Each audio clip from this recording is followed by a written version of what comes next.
consumer, we have Attorney Victorio Mario Dimagiba is President. From the Matuwid na Singil sa Kuryente, MSK Consumers Alliance, we have its Technical Assistant and Convener, Mr. David Celestratan. From the Power for People or P4P, we have Ms. Ariane De Ocampo. We will also be joined by former Congressman Nery Colmenares, now the chairman of Bayan Muna. That's all, Mr. Chairman, your honors. Good afternoon. Thank you, Comsec Efren, and welcome to our resource persons and guests for this committee hearing. Continuing, let me begin with my short presentation. This deals with the issues with the recent Meralco bills. Next slide, please. So we have three prevalent issues. The first one is the uninhabited residential places or in operational businesses which were incorrectly billed for electricity consumption. The second one are very high increase in consumption as compared to the average consumption during the months prior to the imposition of the enhanced community quarantine. And lastly, payments not credited and are still charged in subsequent bills. Next slide, please. For the first issue, we have the uninhabited residential places. So next slide, please.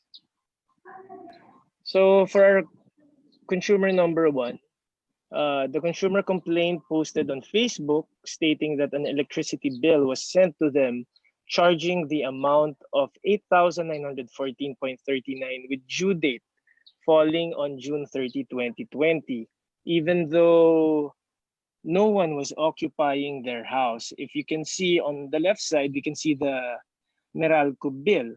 There's a notice there which said that your meter has been read and the June bill reflects your actual consumption for the month.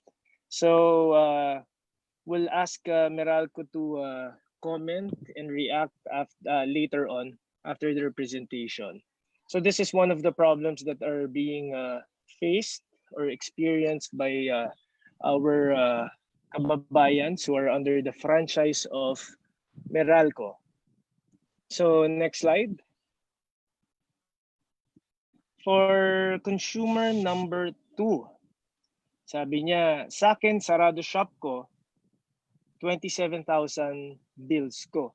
So consumer complaint posted on Facebook stating that business was inoperational during the community quarantine and evidenced by the graph showing no consumption of electricity at the time. Even assuming that the business was reopened on June, the increase, which is around thrice of the monthly average consumption prior to the imposition of the community quarantine, is not justified as business operations are still at a limited operating capacity. Next slide. Now we have consumer number 3. Ang comment niya, grabe talaga Meralco. Kayo bayad na ako, sinama nyo pa. Bayad na ako, sinama nyo pa. At higit sa lahat, ang tagal ko na wala sa bahay namin, may bills pa rin ako. So I'm assuming that the bill of this consumer number 3 is already during the time that actual meter readings were done. I'm just assuming. If not, this is within the during the time that Meralco gave their estimated billings. But with this consumer complaint posted on Facebook, according to the post, the consumer had already paid for electricity consumption for the previous months, which were still being charged as seen in the photo. The consumer was also being charged for electricity consumption even after the house was left unoccupied. Next slide. Consumer number 4. Ang comment niya, ganyan din po sa bar na pinapasukan ko. Close po siya since lockdown. Walang tao sa bar pero mahigit 90,000 for the month of May. Ang bill, 3 months closed pero grabe inabot ng electric bill. So talagang napaka-exorbitant ng electricity charges. Next Next one, please. Here naman, Meralco, ano nangyari? Walang tao sa bahay namin ng 3 months at nakababa ang electric breaker, pero meron kayo na generate na reading asan hostisya. So we're just looking at and feeling yung mga emotions ng mga customers ng Meralco within their franchise, like what we've said last hearing, talaga naman napakahirap na magkaroon tayo ng bill shocks, tapos ganito pa dumadating. We're cooped up and then may ganito pa. So ito, consumer complaint posted on Facebook indicating that Meralco sent an electricity bill for 201 kilowatt consumption where there was no one staying in the house. Next slide. The next issue is the very high increase in consumption as compared to the average consumption during the months prior to the imposition of the ECQ. Next slide. So for the second issue, we have here consumer number 1. Please bear with me. We got just a couple more para naman we can see the extent of yung gaano karaming may complaints tayo. So we can see here in his Meralco bill, the balance from previous billing shows that previous months had already been paid. The graph shows, if you look at the graph below, graph shows historical average of 1,165 kilowatt per hour per month for the past 12 months. However, for the period of April 10 to May 10, the customer was charged for 2,233 kilowatt per hour consumption. Next slide. For consumer number 1, for the billing period of May to June 10, yan, consumer 2. Sorry, yan to, June 2. I think this is consumer number 2. From the February 18, 2020 to March 17, 2020 electricity bill of consumer number 2 for consumption of 600 kilowatts per hour. Next slide. For the period of April 18, consumer number 2 was charged for consumption of 1,605 kilowatts, which was more than double of the average as shown in the graph.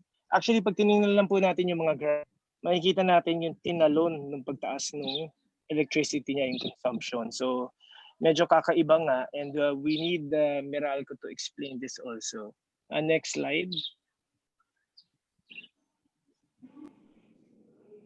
Consumer number 3. Ito, January electric bill niya is 4,165, February was 4,161, and March niya was 2,401. Next slide. So, okay, consumer number 3 was told by Meralco that the bill reflects actual consumption. Nakita naman po natin yung notice on the left, as shown by the meter, and that no adjustments would be made. Sabi na Meralco sa akin, sa Pasig branch, wala na daw adjustment. Mamili na lang ako kung bayaran buo or installment, depende sa pagkonsumo ng kuryente. Pakonsuelo nila, kaya nag-apply ako ng installment first payment until June 30. For the period of March to June 2020, or a 3-month period, total consumption is 2,882 kilowatts per hour or 960 kilowatt per hour per month. On average, is more than double the 378 kilowatt average consumption during the previous months. Can you go back to the slide before this? Para tinalang natin yung yan. As you can see, yung consumptions lang niya was 477, 405, and 252. Next slide. So ang average nito was 300 kilowatts per hour. Tapos ang chinarge ngayon sa kanya, ang total consumption was 2,882 kilowatts per hour, or pag dinivide po natin March, April, May up to June, that would be around 960 kilowatt per hour per month. Next slide. Ito naman si consumer number 4 is being charged for 21,303. Graph shows that the current consumption has increased by more than twice of that consumed for the previous months. Kitang-kita naman po natin doon sa graph. From April to May, more than twice. Baka 4 times pa yung tinaas. Next slide. Pwede bang 10 minutes? Okay. Ang Consumer 5, during the broadcast of the previous meeting of the Committee on Energy, we have received a comment from one of the viewers who shared that the February 2020 bill was charging for 359 pesos, while their March bill was charging for 331. Their current bill substantially increased to 2,926 pesos. Even assuming that the current bill covered the periods of April to June 2020, the current bill would stand to be around thrice as that of February and March. But I would like to read sana yung comment nitong nag-comment nung nakaraan nating committee hearing. Good day, honorables, congressman, congresswomen. Please po, paki-imbestiga lang ang mga dumating na Meralco bill ngayong araw na ito, our previous bill, blah, blah, blah. For the month of May and June, sobrang laki. Wala naman kami masyadong gamit. See the difference? Parang nakakaloko ang Meralco. Di na ba nila alam ang sitwasyon ngayon? Grabe. Thank you at aasahan po namin ito. Rodante Talavera Nadera of Tayabas City. So from Tayabas po itong sumunod. Next slide. Ayan, andito naman po tayo sa mga payments not credited and are still charged in subsequent bills. I have a couple of slides na lang left. So with this one, consumer complaint one of Meralco's post on Facebook stating that April electricity bill had been paid via GCash but reflected as unpaid in the succeeding bills. So ang sabi niya, ang taas na nga ng bill nyo tapos sa bagong dating na resibo nyo para sa 4 months installment na pagbabayad, hindi nakaless yung binayaran namin. Paano nangyari na babayaran pa rin namin yung bill ng month ng April kahit bayad na? I still have my receipt na proof na binayaran ko yun. So please, paki-explain bakit hindi pa rin yun nakaless. So nakakaawa talaga ang ating mga kababayan at kahit nakabayad ang ano man lang like what we said last committee hearing, we want Meralco to be transparent and kailangan maayos-ayos yung serbisyo nila. Siyempre nakakagulat, nakaka-stress. Iba ang stress ngayon sa panahon natin ng pandemic. Next slide. Ito naman ang consumer complaint posted on Facebook again, indicating that payments made during the months of Feb to April were not credited. The post also shows an email of Meralco confirming payment made on April 2020. Sabi niya, ngayon ko lang na-navigate ang Meralco app, kaya pala ang laki din hindi posted ang payment ko ng Feb to April.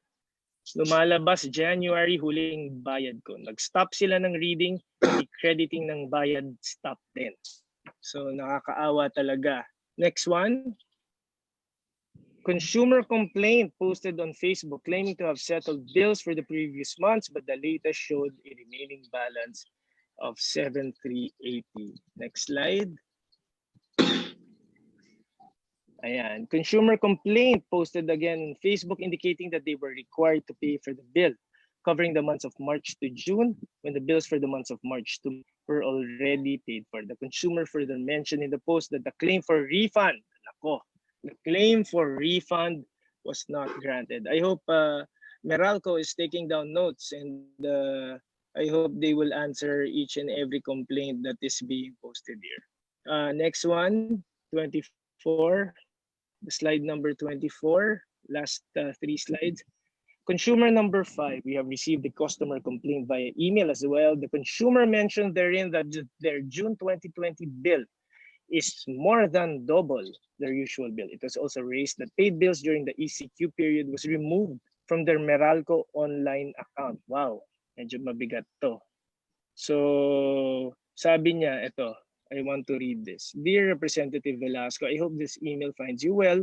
This June 2020, the Meralco bill we have received is 2 to 2.5 times higher than our usual bill, and we find it odd that the bills we paid during the ECQ period was removed from our Meralco online account. Removed, huh?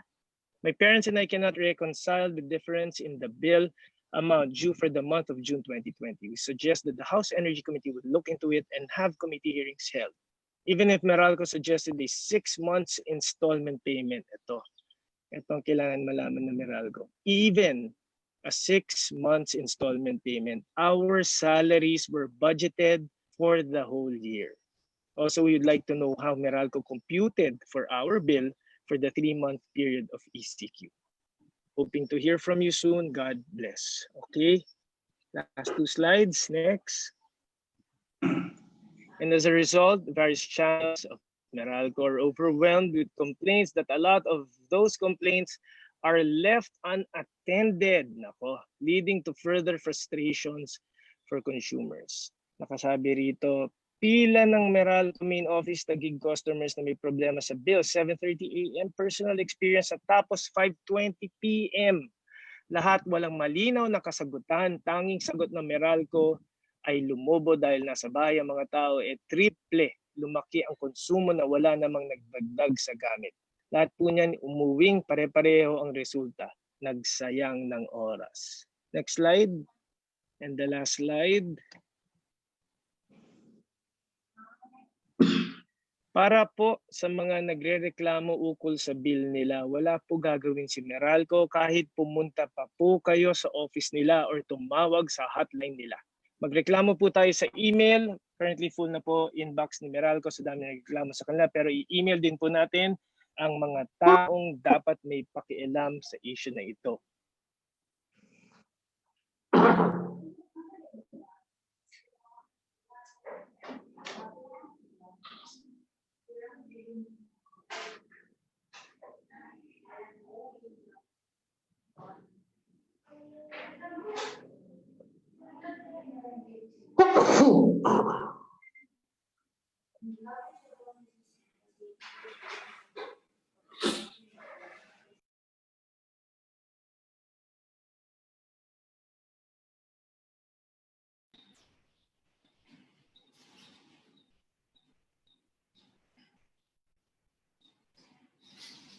Comsec, is our chairman still online? Comsec, Madam Hani? Nawala, Vice Chairman eh. So probably we just wait for our chairman. But for the meantime, as you can see, there's a lot of complaints as far as Meralco is concerned.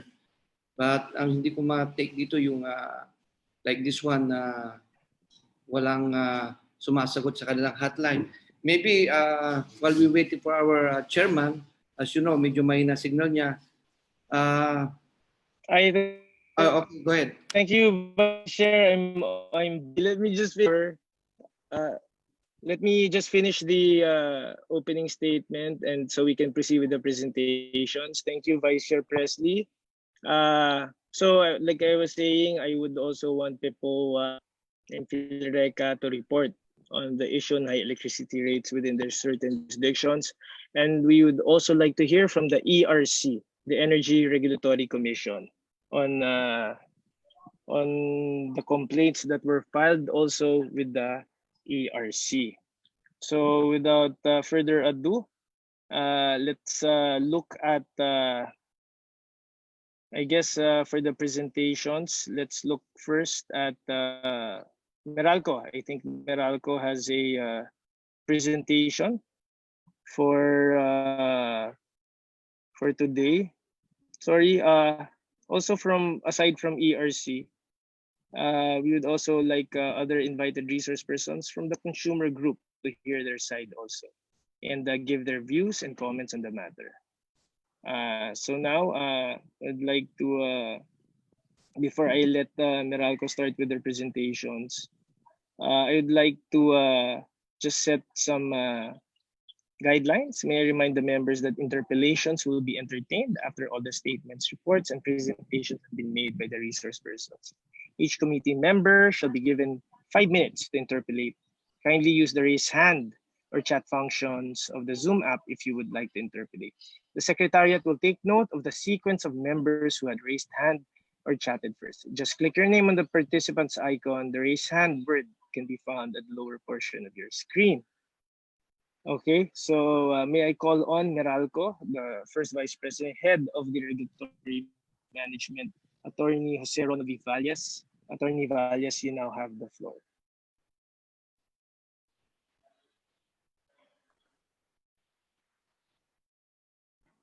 Oh, so sorry, before Attorney Valles, yes, Honorable Vergara. She has a clarification. No, no, Mr. Chair, after the presentation, sir. Okay, Thank you. thank you, ma'am. Attorney Valles, you can already proceed. Good afternoon, Mr. Chair. Good afternoon, members of the House Committee on Energy. Uh, we have prepared we have prepared a short presentation, and this presentation will be done by our first Vice President and Head of Customer Retail Services, Mr. Victor Henmino. If you will allow him, Mr. Chair, Yes, please he's proceed. now on. Thank you. Our president, Mr. Chair, our president, Mr. Ray Espinosa, uh, can be allowed to make an opening statement for Meralco. Yes, please proceed. Thank you. Good afternoon, Mr. Chair, and good afternoon, members of the Committee on Energy. Let me say at the outset that Meralco is with the Committee on Energy and the customers in sorting out these billing issues that have been raised before the committee, as well as other billing issues that are coming to us through our various channels, including channels in social media. We intend to clarify all of these issues and concerns. One very important principle that our customers must understand is Meralco assures them that we will only charge them for what they actually consume. It is unfortunate that the ECQ hampered our actual meter readings and forced us to send the estimated bills for the months of March, April, and in certain cases, even May. Having said that, though, any payments that have been made based on these estimated bills are properly and duly accounted for. They may not have been reflected in the bills in question, but they are certainly, if they were received duly by our system, they're certainly in the system and will be reflected in the proper accounting of payments made to each and every customer. We are doing our best to address all of these issues, not just the issues that have been raised today, but other issues that have been raised to us through other channels. We are focusing on all of the bills and making sure that one, all payments are duly accounted for and credited. Second, any overpayment that may have occurred because the estimated bills happen to be more than what was actually consumed during the period since their last meter reading, either in February or in March in certain cases, up to their most current meter reading, will be properly and duly refunded to them, or if these refunds are not claimed, they will be definitely credited to their future bills. We apologize for the great inconvenience that these billing issues have caused to our customers. Rest assured that we are doing our best to sort out all of these issues, and in no case will any payment that you have made be not reflected in your bill. It will be reflected in your credits and will be properly accounted for. Thank you, Mr. Chair. Thank you, Mr. Evangelista. Can we already proceed with the presentations by Meralco? Yes, Mr. Chair. Good afternoon, members of the committee, Your Honor. Good afternoon. Firstly, I'd just like to give a brief presentation on the developments of what we've done so far since the last committee hearing. We just like to give an update on all of these initiatives and directives that were asked of us during the May 27 House Committee on Energy meeting. The first was to discontinue estimated billings. And we would like to update the committee that yes, we have discontinued estimated billings, particularly for bills beginning the middle of May, May 15 onwards. We have stopped doing that already. And the bills that have been released since then are based on actual meter readings that we are able to get from the meters. So on point number 2, yes, we are striving very hard to complete actual meter readings, and this will be the basis of our customers to reflect their true and actual consumption. We are happy to report that in May, from a 75% completed actual meter reading, we are now up to 99% in the month of June. Number three, in the corrected billing, Meralco has already indicated in bills in June that the meter has been read, and it is clearly stated at the front of the bill. Number four, for pending delivery of corrected billing, we said customers do not have to pay until they get their actual meter reading, and we are able to produce a bill that reflects their actual consumption.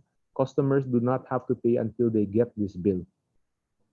Next, we have announced during the May 27 House Committee on Energy meeting that we will not disconnect any service in case of unpaid billing during the ECQ period.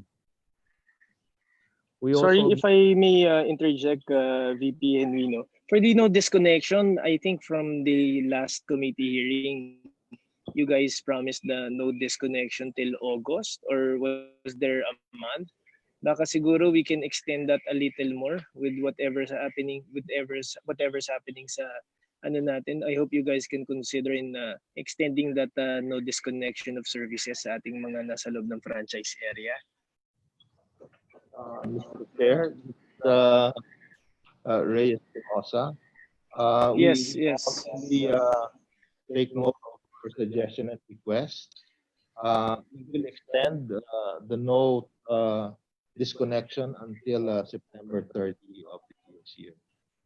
Okay, but if you can still extend it some more, mas maganda. But thank you for that extension. Thank you. Thank you. Please continue. yes, Mr. Chair. Next, we would like to also inform the committee that to address the gap on the principle of estimation based on the 3 months average kilowatt-hour consumption, we are, by considering the price per kilowatt-hour and average monthly consumption, we have done this for the bills that were generated in June, and we will also do this for the bills that were generated and actually read for the month of May. Next, we will absorb the convenience fees during the ECQ period for those who use the Meralco online app, and this is for the period of March 16 to May 15. And lastly, we are here to also clarify that the refund mechanism for overpayments due to overestimated bills are being followed and implemented, particularly in our business centers. Next.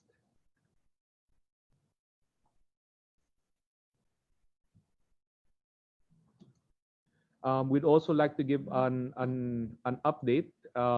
Firstly, we would like to assure the House Committee on Energy that we have fully complied to all relevant ERC and DOE directives on billing, payment extension, and installment payments during ECQ, MECQ, and GCQ. Firstly, for services with actual meter readings in May, since February or March, delivery of the first installment plan bill, which is due on June 15, covering the periods of March, April, and May, have already begun and have finished, and we started this last June 2. For services with actual meter reading in June, since February and March, delivery of the special June bill covering the consumption for March and or April, May, and June began already in June 17, and that the delivery of the first installment payment bills for these customers, which are due July 15, have begun last July 1.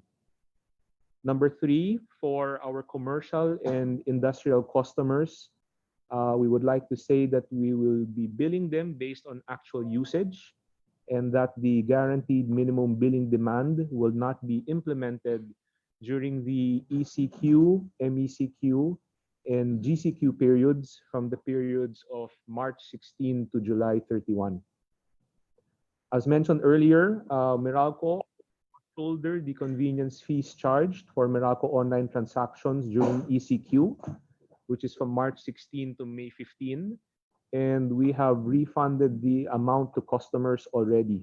These are for 268,000 transactions amounting to 12.6 million pesos, which was refunded already in June.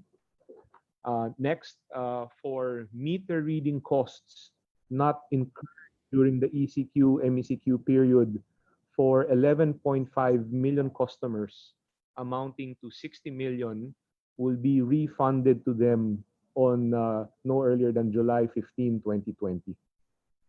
And lastly, just to reiterate the message of our President and CEO, issuance of disconnection notices and disconnection of services due to unpaid bills will be on hold until September 30, 2020. Those are our main updates, Mr. Chairman. Thank you, VP Victor Genuino, for that presentation. Before we proceed to PEPOA and Philreca, may I just acknowledge the presence of our other members. I'd like to acknowledge the presence of Honorable Adrian Ebcas, Honorable Arlene Rosas, Honorable Jocelyn Tulfo, Honorable Ruth Mariano Hernandez, Honorable Vice Chairman David Suarez, Honorable Vice Chairman Bong Suntay, Honorable Vice Chairman Jericho Nograles, and Deputy Majority Leader Cristal Bagaching. Welcome to the Committee on Energy's hearing on the Meralco bills. So proceeding, may I now ask PEPOA to present to the committee?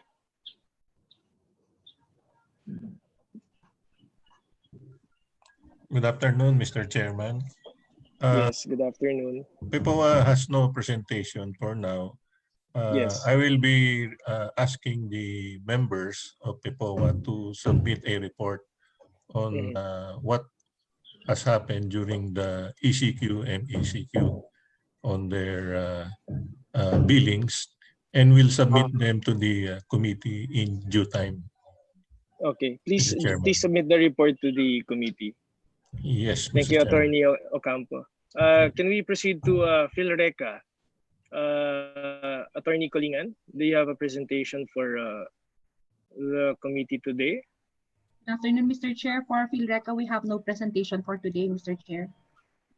Okay, but please also submit a report to this committee regarding to the charges made to your MCOs with regards to the electricity bills.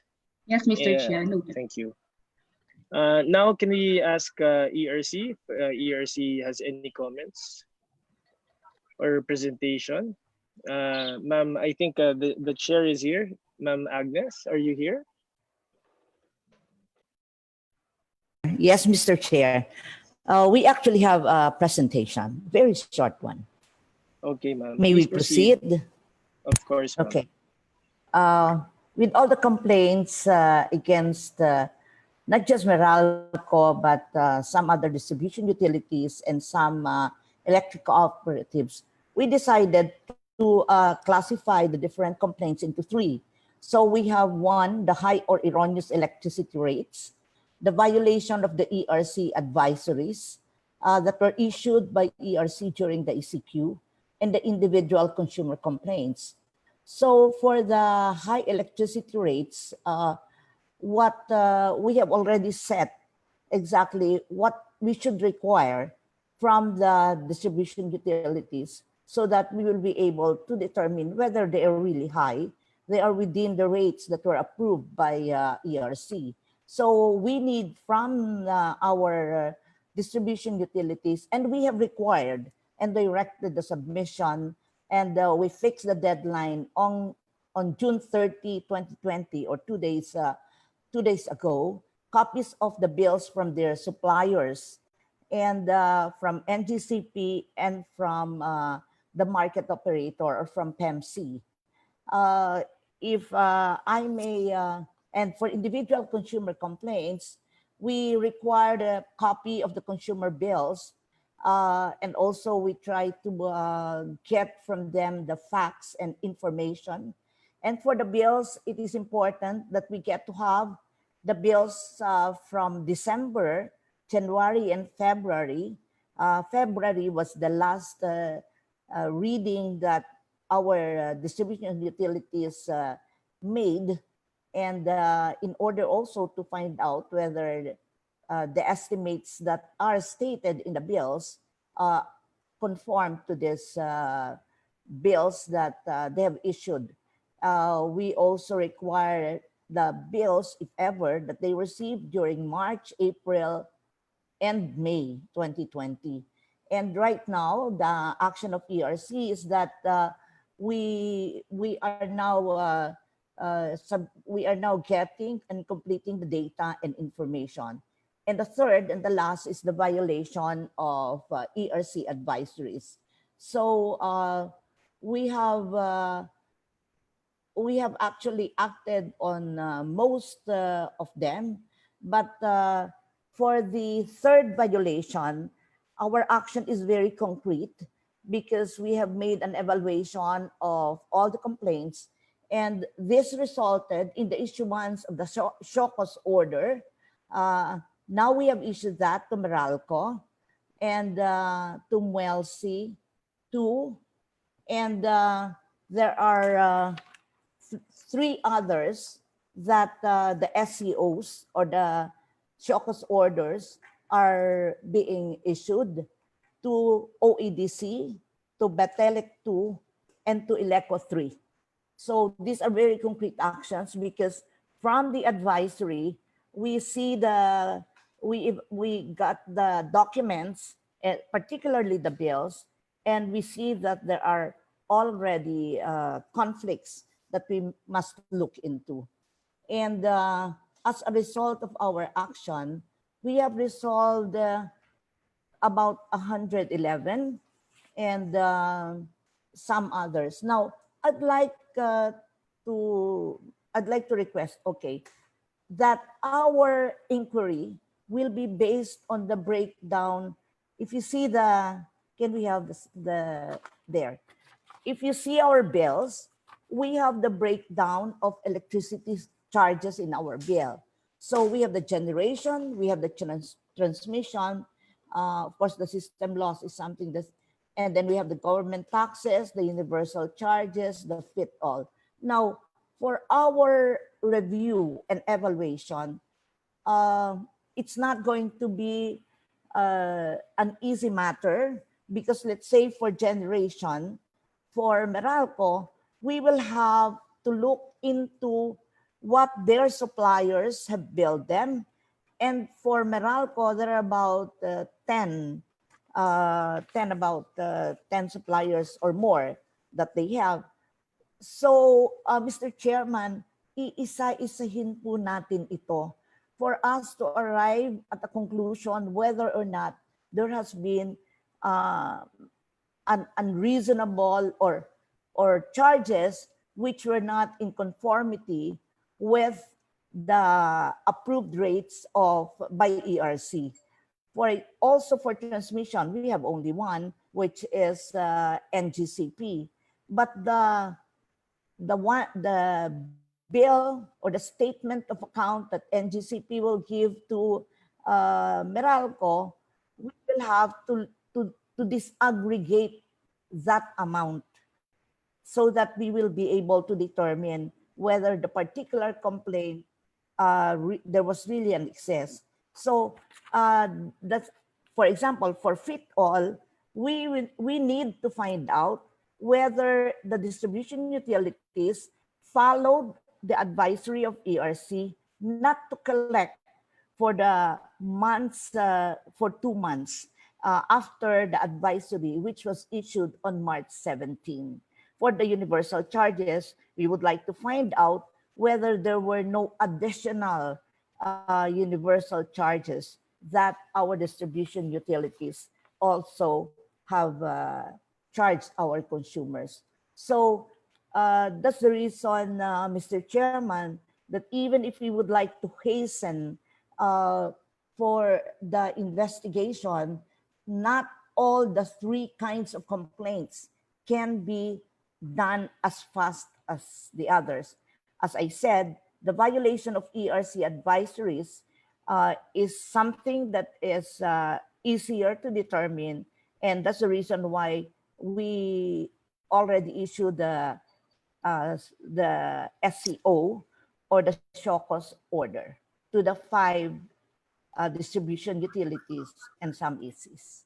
So it will take a little while for us to determine the high electricity rates and also the individual consumer complaints. Although, as I said, we have out of the more than 1,000 from the consumer complaints, we have already resolved the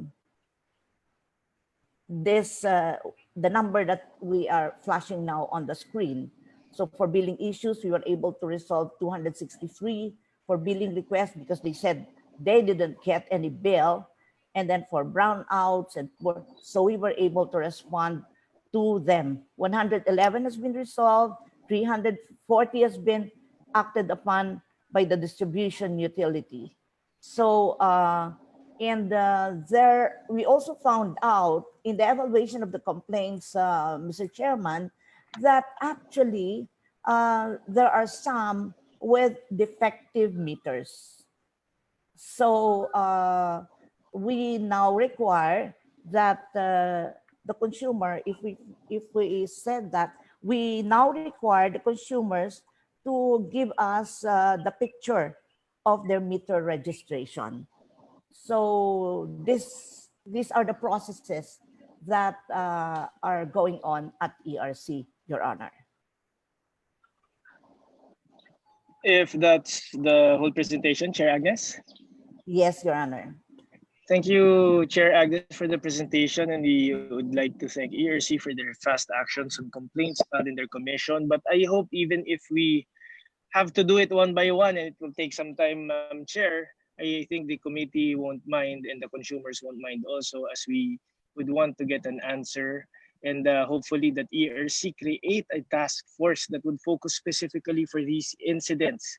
And if indeed the investigation is finished, that a copy of the report be furnished to this committee. Can we also get a summary of the other 61 complaints? A summary of the other 61 complaints on the other distribution utilities so that we have an idea on who these are and what type of complaints were filed against these DUs. Because as we all know, Meralco's franchise only covers here in Metro with a little in Quezon, Batangas, and some Laguna. other parts. But Laguna, but for the rest of the country, it is being it is being serviced by other distribution utilities. So we would want to find out also if they are having the same problem within their franchise. Thank you, Ma'am Chair Agnes. Yes, ma'am. Mr. Chairman, we actually have a list of the DUs. Yes, we ma'am. can flash that. You're right, Mr. Chairman, that actually it's not just Meralco, but it covers. So we have the list of the distribution utilities, and we have also the electric cooperatives, and there are complaints. So that, as we can show now, the complaints really are nationwide practically. And in response to all this, we have actually one entire department and another division that are responding to this. There are practically 2 services involved on this right now. Thank you for that, Ma'am Chair. But if you can furnish this to the committee, plus if you can actually summarize the type of complaints that were filed with respect to a certain DU, so that we would know if most of the complaints are the same or alike. Yes, Your Honor, we will do that. For your presentation. We will do that, Your Honor. Thank you. So continuing, we now request our resource persons from the consumer groups to give their comments or make a presentation. Then after the consumer groups, now we would proceed to the interpellations of our members. So first on the list, uh, first to make comments or presentation is from the Laban Consumer. May we hear from its president, Attorney Vic Di Magiba? If Attorney Vic is here. Afternoon, Mr. Chairman. Yes, please Yeah, proceed, Attorney Di Magiba. all right. Mr. Chairman, I have submitted to the committee, addressed to you, Mhm. a letter, and may I be given permission to read the letter? Of course, please proceed. All right. It's dated June 30. Honorable Lord Alan Velasco. I'm sorry, it should be double L pala, no? Chairman, It's okay, it's okay. Committee on Energy, Congress, Quezon City. Sir, in the ongoing deliberation on electricity bills, permit us to respectfully present to the Honorable Committee for its consideration our opinion that the bill shock which we experience in the entire Philippines, as the chairperson of ELC said earlier, it occurred and happened partly due to an ambiguous advisories issued by the Energy Regulatory Commission. Consumer Advocacy Group Laban Consumer Inc. and its president, yours truly, would like to write to the good office of the House Committee on Energy regarding the ambiguity of the advisory on estimate bill and the lack of implementing details of the Energy Regulatory Commission. The latest ERC advisory on May 26, 2020 affirmed our opinion when it required the computation of the estimate bill based on the 3 months actual consumption prior to the lockdown. That meant that the DUs and ECs use actual kilowatt hour consumption from November 2019 to March 2020. Even when the consumers shut down his work or even stayed home, the estimate bills for March and April will surely show a higher kilowatt hour consumption as the months of November 2019 to February 2020 were peak months in kilowatt hour usages, primarily due to the long traditional holidays of the country. As we had learned, when the May 2020 bills were issued, the kilowatt hour consumption shoot up as this included the March and April 2020 estimate consumption computed in accordance with an ambiguous ERC advisories. The adjustment of the kilowatt hour consumption made the whole process circuitous. Mr. Chairman, I am one of those who also got a May bill whose May reading also shoot up because of this implementation. Our group believes that the lack of implementing details created confusion and lack of clarity provided by the DUs and electric cooperatives all around the Philippines. These DUs and ECs nationwide were left to implement their own estimation without any clear details or guidelines by the ERC. And this may have brought about confusion both on the end of the DUs and ECs and also on the part of the consumers. Just as ERC warned and issued show-cause orders on all DUs and ECs to comply with their directives, the ERC also owes to the consumers to be accountable for the consequence of an ambiguous advisory. We are writing this for your good office to take into consideration, possibly that the attention and accountability should not be focused only on the DUs or issues themselves during the bill shock experience of consumers, but rather also be focused on ERC for the lack of clarity in this pandemic and lockdown period. It was stated in the ERC advisory that the utilization of estimated billing may be applied, provided that the word estimate in capital letters be written on the consumer bill. That can be found in item number 3 of 26 March 2020 advisory, item number 4 of 15 April 2020 advisory, and item number 5 of May 5, 2000 advisory. But it was not very well defined on how the meter reading and estimation will go about and how the DUs and ECs will carry out the estimation. So from our observation, the chairman and members of the committee, the DUs and ECs complied with this their advisory to the best of their ability, but that without solid and granular directions. Perhaps there came about some complications with regards to how consumers saw and understood their bills. Only in the Joint Committee on Energy meeting did Meralco present a two-steps process to understand our bill. But that Meralco presentation can hardly cascade to the understanding of the bulk of residential customers of Meralco. In other words, Mr. Chairman, mahirap din po intindihin. Yung po mga industrial at commercial, they can easily understand. But yung bulk po, naguluhan din sila. Katulad po ng inyong presentation kanina. In two media interviews, one on radio and television at the height of the lockdown, I raised the ambiguity of the ERC advisory, as well as proposed that it could be simpler if ERC adopted the present reading less the previous reading formula, and then offered consumers a 4 or 6 months installment payment scheme. Stated otherwise, it was hard sell to consumers to pay for estimated billing. The two media interviews, Mr.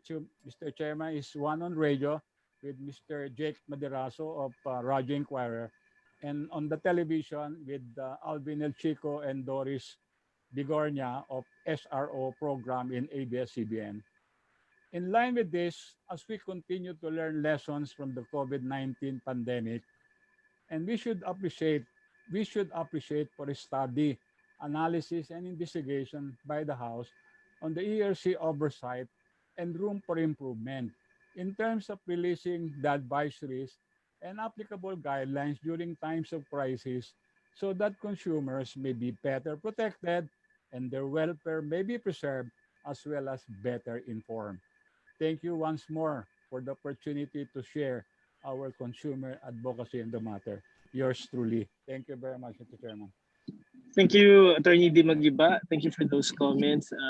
You would request ERC to answer the comments of Attorney Dimagiba after all the presentations have been made by our consumer groups. Next, yes, Ma'am Chair, after the presentations. Next, can we hear from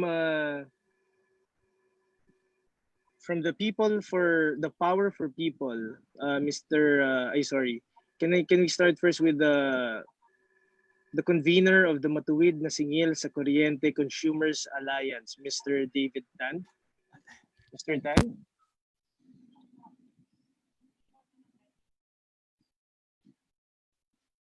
If Mr. Tan is here.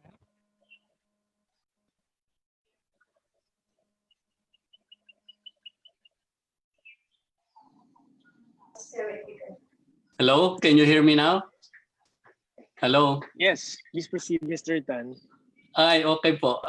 Magandang hapon po sa inyong lahat, Chairman Velasco, Chairman Di Maladera. Magandang hapon po.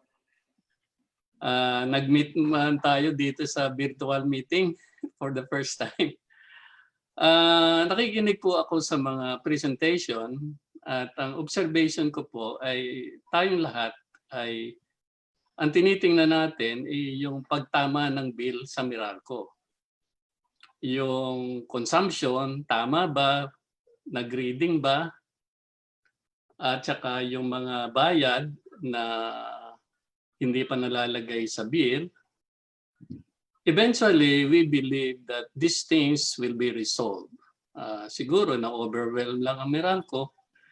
Pero sa amin pong pananaw, merong mas malaking issue na sa tulong ninyo, Chairman Velasco, ay gusto naming paratingin sa ERC, Chairman po. No? Kasi po ito ay related to regulatory violation. No? Kasi ang pinag-uusapan po natin, tama ba yung bill? Lumaki ba ang konsumo during ECQ? No? Sa amin po, merong mas malaki na issue kasi it's resulting to an over-recovery of Meralco by almost 2 billion a month. Siguro 1.5 billion a month. And ito po yun. yung rate po ng Meralco medyo komplikado po talaga, no? Ngayon, to simplify, ang rate po ng Meralco iba-iba depende sa consumer classification, no? So, sabihin na lang natin na ang unang grupo yung mababa ang income, 200 kilowatt hours a month. Iba po yung rate nila. At saka ang middle income, yung mga nagkukonsumo ng mga 400 kilowatt hours pataas hanggang 5,000 kilowatt hours, iba po yung rate nila. At ang pangatlong grupo, yung malaking commercial and industrial, iba rin po yung rate nila, no? So, ngayon, yung rate na yan, inestimate dahil ang approved rate po ng Meralco ay tinatawag na maximum allowed revenue. Yan po ay amount, no? Pinagati-hati lang nila sa iba-ibang consumer groups. Yun po yung lumabas na kilowatt hour rate. Ngayon, ito po yung issue namin, no? Dahil po sa ECQ, maraming industrial and commercial consumers na nagsara. Dahil walang operation, bawal. Tapos yun naman po mga nasa bahay, residential, tumaas naman ang kanilang konsumo at maniwala na tayo na talagang tataas yan dahil ikay pirmi nasa bahay. At saka yung residential, kahit na yung may hirap, siguro gumamit ng kuryente, no? So ngayon, ang issue po namin is yung pong sinisingil ng Meralco, linawin ko lang po, marami pong bilyang Meralco yung total niya. Ang focus lang po natin dito is yung distribution charge, DSM, distribution, supply, and metering. Yan lang po. Kasi yan po yung napupunta dapat kay Meralco. Yung iba ay pass-on charge, generation, taxes, everything. Those are pass-on charge. So, mag-focus lang po tayo dito sa charge ng Meralco na napupunta sa kanila. Yan po yung DSM. Sa DSM po, ang rate ng Meralco sa mga mababang consumer, 200 kilowatt hours, is about 188 per kilowatt hour.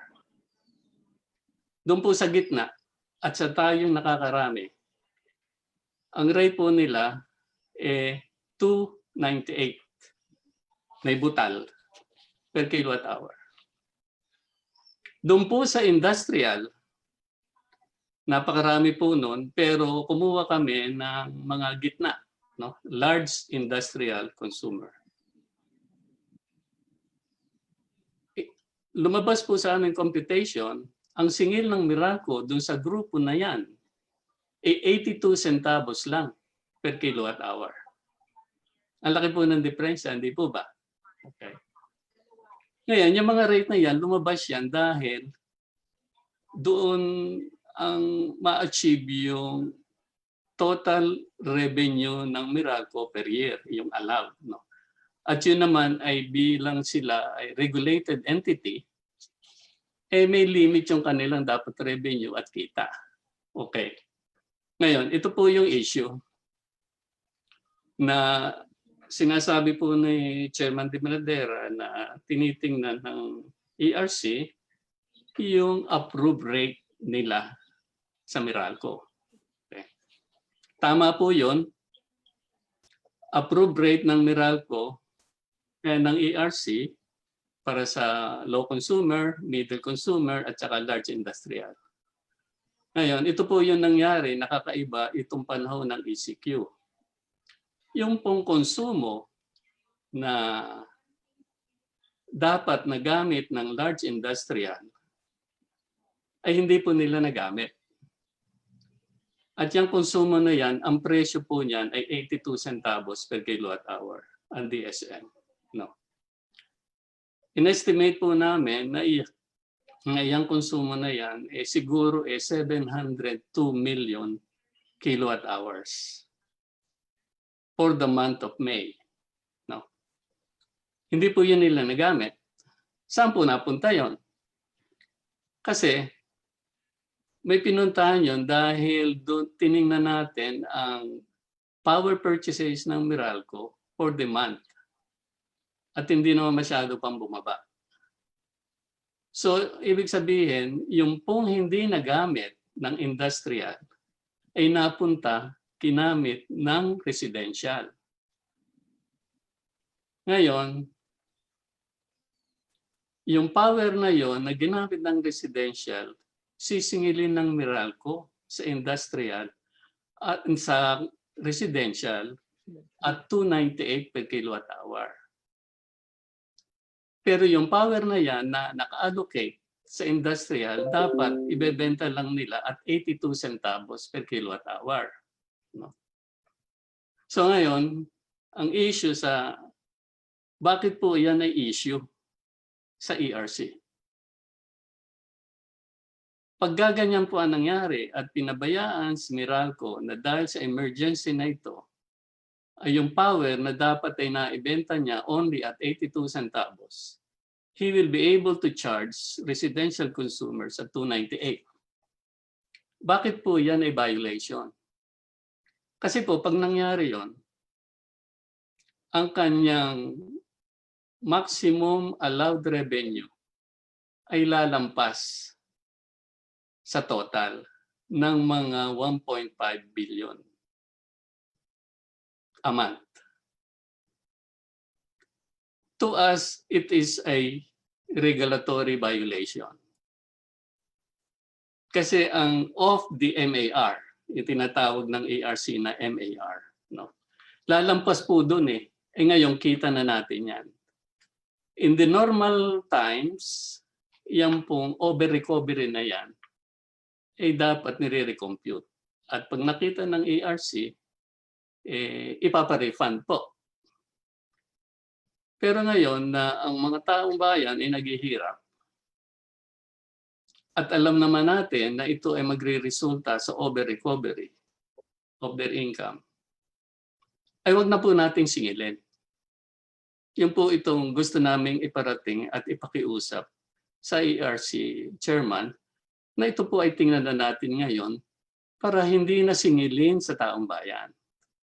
Ano po ang ibig sabihin? Yung konsumo po ng mga na residential na lumaki, sabihin na natin po na totoong lumaki. Sabihin na natin na nadoble po. Dapat po yung normal consumption nila, ang singilin lang nila ng 298 per kilowatt hour. Yung pong nadagdag dahil sa emergency ay dapat ang singil lang nila ay 82 centavos per kilowatt hour. Yan po ang makatarungan at hindi po napag-uusapan. Tayo po ay nagugulo sa pag-compute ng energy, sa pag-reading, sa pag-credit ng mga binayaran, sa installment. Mr. Tan? Opo. Sorry, Mr. Tan. We get the point with the issues. If there's any additional issue, we'll make ERC. Thank you for pointing that out to the committee. It does come as a surprise, but if you can wrap up the comments being made, then we will ask ERC to answer regarding the issues you are presenting right now. We will ask Meralco and ERC to answer if you're almost already finished, and if you can please wrap up your the presentation or your short briefing, sir. Yes, Chair, Your Honor. Yun lang po ang pinapakiusap namin ay tulungan po ninyo kami na iparating sa ERC at i-request sila na ito po ay tingnan natin because this is an imminent violation of an ERC approved rate. over-recovery po dito. Yan po ang paningin namin. At malaki po, 1.5 million. So far, 3.5 billion na po from mid-March. Yun po lang. Sana po ay matingnan ng Madam Chairman, pakiusap po para sa consumer. Salamat po. Yes po, Mr. Tan. Many thanks po sa inyong presentation. Before ERC answers, let me just finish with the other consumer groups. Right now, ERC will be able to reply to the issues being raised by Attorney Dimagiba and the issues being raised by Mr. Tan. Continuing, let's hear first Mr. Jerry Arances to give his comments on the issue. He is the convener of Power for the People, the P4P. Mr. Arances. Good afternoon, Mr. Chairman. Good afternoon. First of all, thank you po sa pag-invite sa Power for People Coalition. And also good afternoon to all the members of the committee, as well as, of course, ERC Chair Di Benadera, whom we have engaged in many occasions, as well as Meralco representatives and many others. I'd like to read our statement, Mr. Chair, which we have sent to your office, if I may. Yes, please. Yes, please proceed. Thank you, Mr. Chair. The Power for People Coalition, a coalition of energy advocacy groups promoting affordable, renewable, reliable, and sustainable energy for all Filipinos, respectfully presents its position on the matter of the Meralco billing for the enhanced community in quarantine and general community quarantine. We have several points. I'll run through it. Number one, Meralco should not have billed customers based on estimated usage.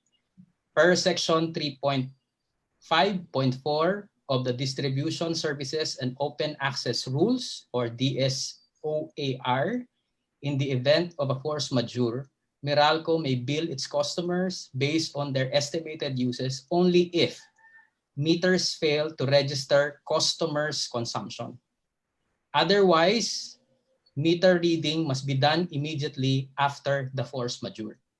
I guess this is where the confusion lies, and we'd like to raise, we've raised it to Chair De Benadera, but we also like to raise that the directive of the ERC is quite gray on this, because they have actually allowed, which is also a violation of their existing rules on DSOAR. While ECQ guidelines prevented Meralco from reading meters, Meralco did not establish that their meters are defective. Meralco should have delayed billing its consumers until after reading can be done. So we could have, kumbaga, hindi na dapat sumakit ang ulo ng mga electric consumers dyan sa bill shock na yan if this was done accordingly based on the rules.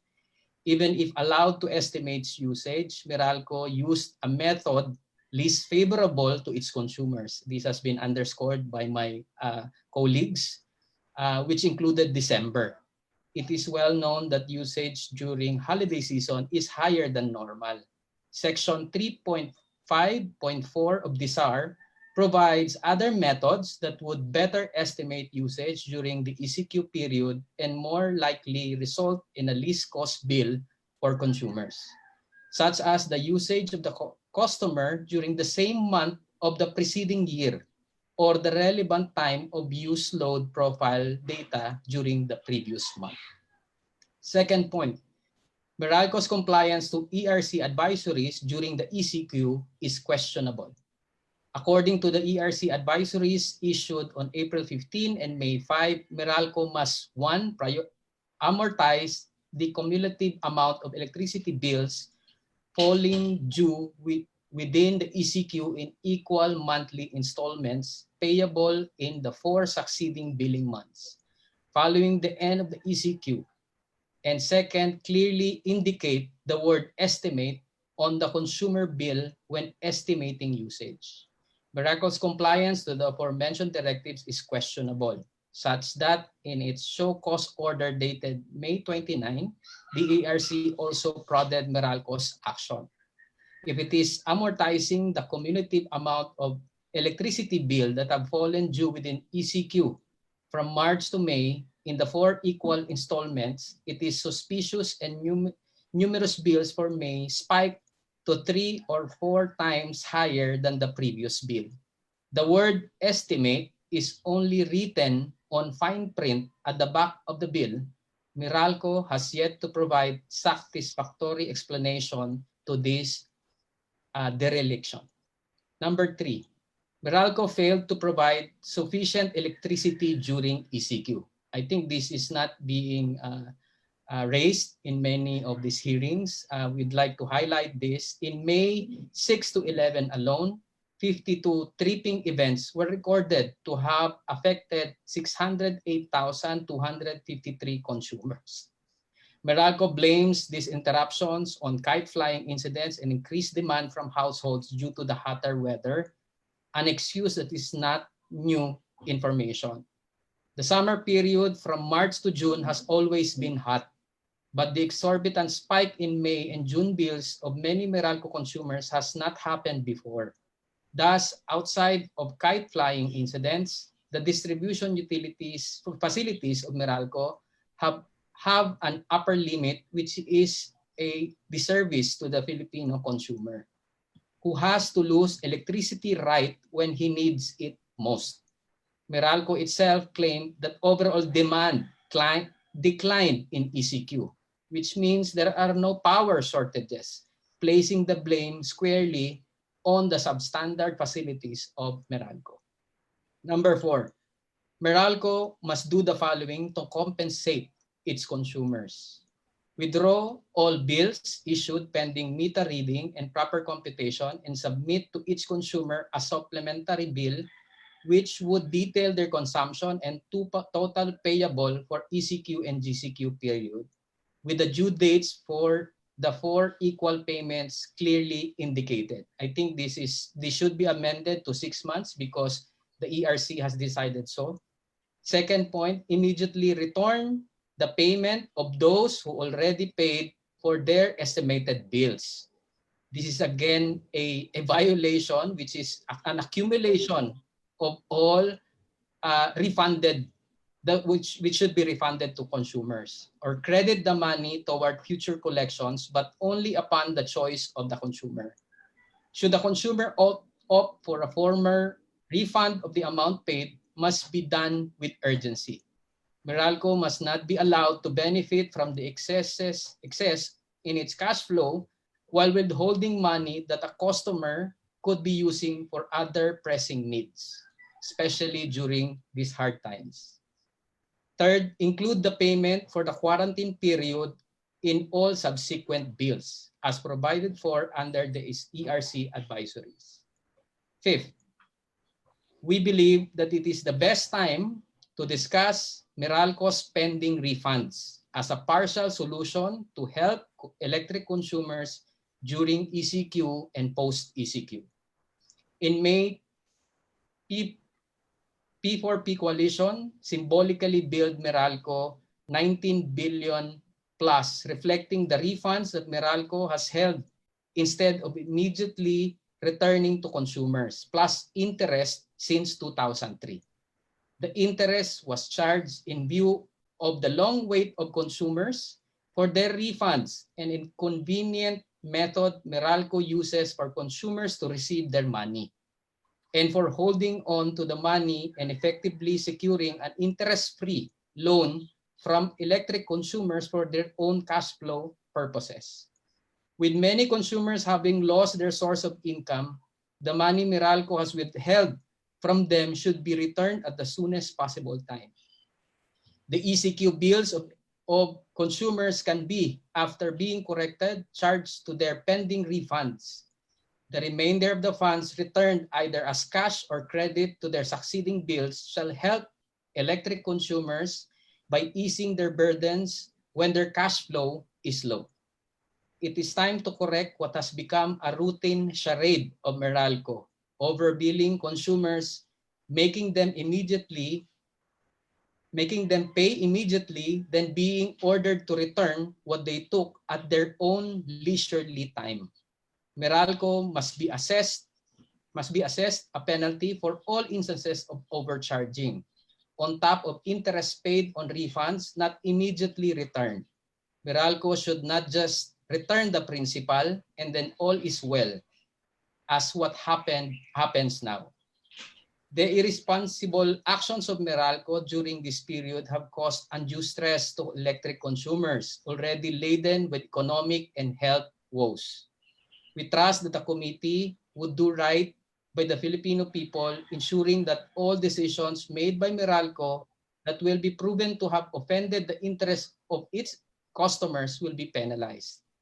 Moreover, P4P believes that the committee can lead the creation and implementation of further reforms to protect electric consumers from power sector abuses, aid in the recovery from the COVID-19 crisis, and pave the way for a people-centered, sustainable power sector in the new normal. P4P presents the following points. We have at least 5 points, which I will no longer be reading the substances, but I will just be enumerating. First, a decentralized power system is the best solution for problems encountered with Meralco. Solarization of existing government buildings and use of renewable energy technologies to power new infrastructures being built by the Philippine government will also contribute to the reduction of Meralco's monopolistic grip on the power sector and will create significant savings to the government spendings in terms of electricity costs. Imagine the millions that will be allocated to health services, which we badly need at the moment. Number two, provision of aid for electricity consumers is paramount in COVID-19 recovery and relief efforts. We are calling for an expansion of subsidies to consumers with a recorded monthly consumption of 200 kilowatt-hour to cover more families, and the suspension of the value-added tax electricity rates as a form of indirect economic aid must also be seriously explored. Third, power supply contracts must be void of stipulations that are detrimental to electric consumers. There is a need to revisit all existing contracts that contain provisions unfavorable to consumers, including pass-on charges and the lack of mechanisms to hold accountable power companies who fail to provide their committed services, to open possibilities of their renegotiation. Policymakers can create the opening for a negotiation by creating policies that would trigger such processes for protecting the electric consumers. I think the ERC is already looking at this, but we would like to ask the committee to pursue such a new set of policies in terms of the existing contracts and the new contracts. COVID-19 has necessitated a review of national power plants and projections. Post-COVID, we are looking at a downturn of our economy. Congress need to look at the projections, the existing projections, because this has numerous implications in terms of what would be needed by the country in the current context and in the succeeding years. Fifth and last, expediting renewable energy development offers immediate and long-term economic benefits. The deployment of renewable energy technologies is not only key to a more resilient power sector, it could also serve as a primary means to address the decades-old problem of 100% electrification, which almost all government has failed. And the most recent crisis of job loss for Filipinos whose livelihoods have been affected by the pandemic.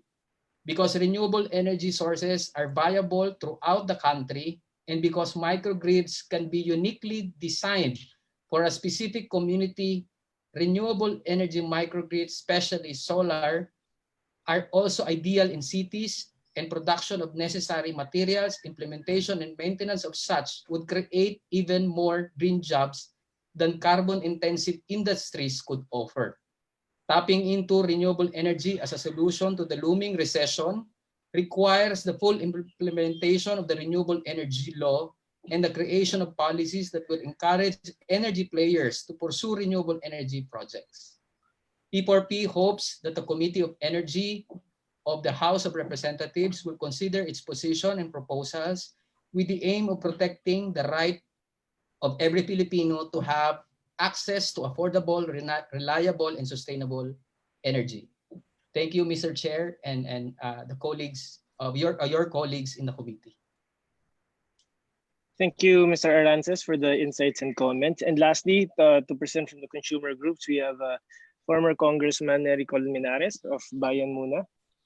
Thank you, Mr. Chair. If I may be allowed, Mr. Chair, I have a short presentation. Of course, and please proceed. Please proceed. Thank you. Yes. Well, the gist of my presentation is mainly, una, tama po ang komite, tama ang ERC, tama ang mga consumers group. Dapat ipeg yung actual consumption and of course the proper rate para ma-resolve ito. Pero ang sinasabi ko lang dagdag, and I'm imploring the committee on this, kahit pa na ma-peg natin yung actual consumption, marami sa milyon-milyong Pilipino ang hindi pa rin makakabayad niyan. Kahit 12 months installment mo yan. Kasi wala po silang kinita during the period ng ECQ. And secondly, 17.7% ng unemployment. Sabi ng PSA kahapon.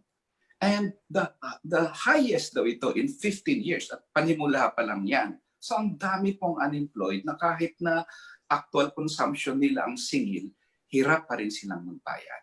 So just a recap, Mr. Chair.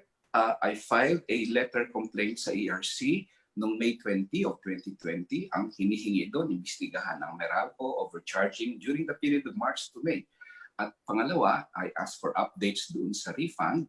At pangatlo, I floated a proposal na baka naman pwedeng 1-month condonation sa consumption ng mga 200 kilowatt hours for all residential customers. Next slide, please. I would like to thank Chair De Vanadera doon sa prompt reply niya, and ERC ordered and Meralco committed, at dito sa komite in-announce, which is a great forum venue kasi dito in-announce na magkakandak na ng meter reading ang Meralco at hindi na yung mga estimated. Pangalawa, i-refund yung mga nag-overpay. Pangatlo, i-refund din yung convenience fee na 47 pesos. Yung condonation, hindi yun nababanggit ng Meralco. So, let's go to that. Ulitin ko lang, kahit na ma-resolve natin positively ang issue na ito at actual consumption, yung isisingilin natin, maraming hindi makakabayad. So, dapat tumulong tayo ang my former colleagues sa Congress, ang committee na ito, si Chair, lahat tayo para mahanapan ng paraan pa rin na ma-resolve ito. Next slide, please. My proposal is this. Dapat i-ensure na ma-fully implement ang lahat ng funding ng refunds ng Meralco noon pa man hanggang ngayon.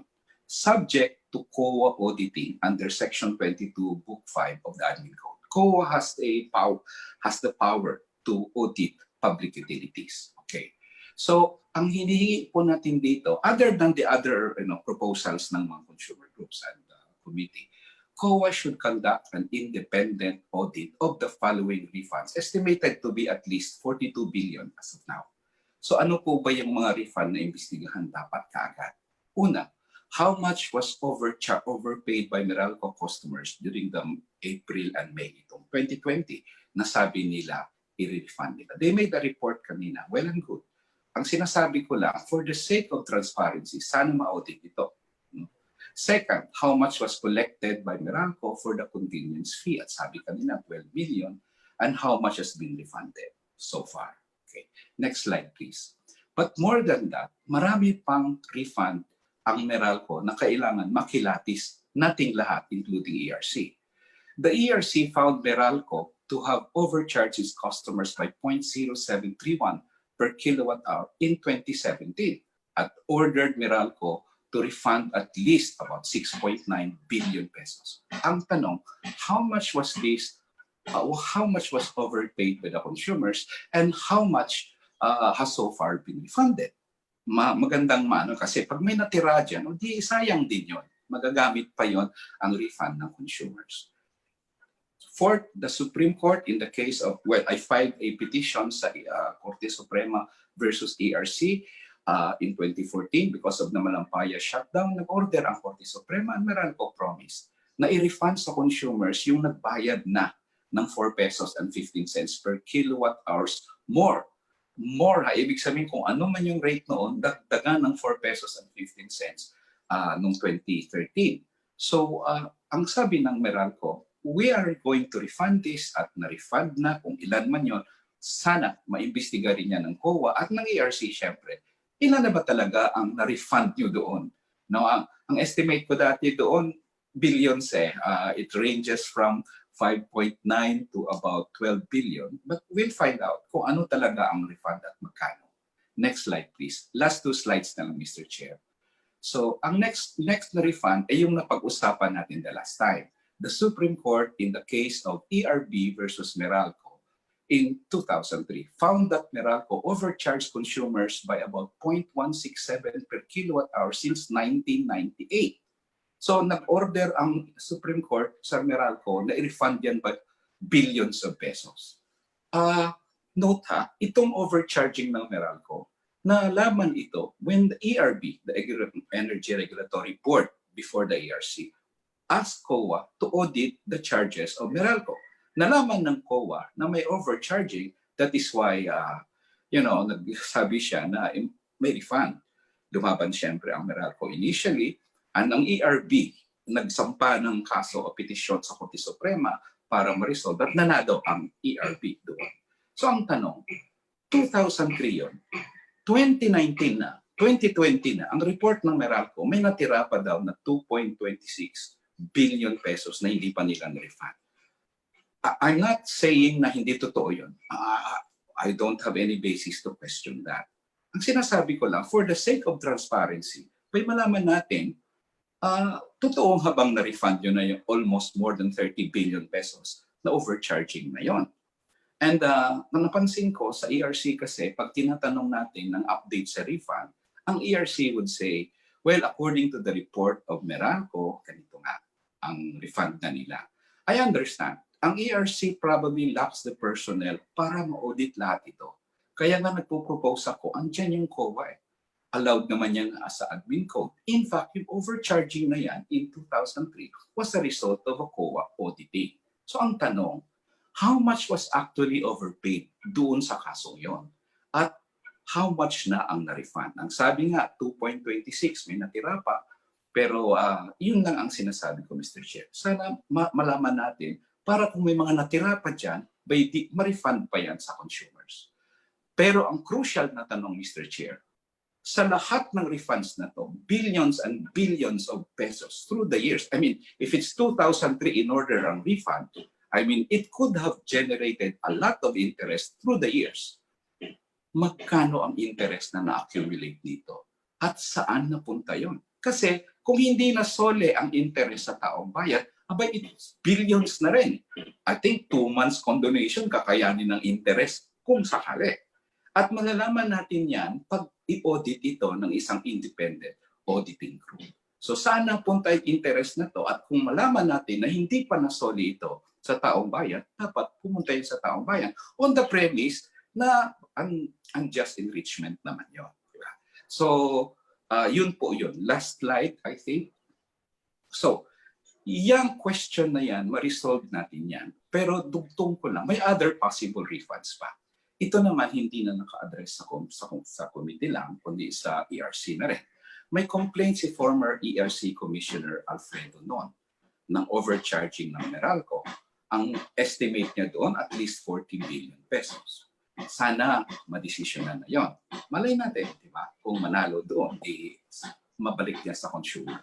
Pangalawa, nagsampa rin kami sa ERC ng overcharging ng Meralco at kasama yung MSK, murang silil sa kuryente, ng estimated 29.6 billion overcharging.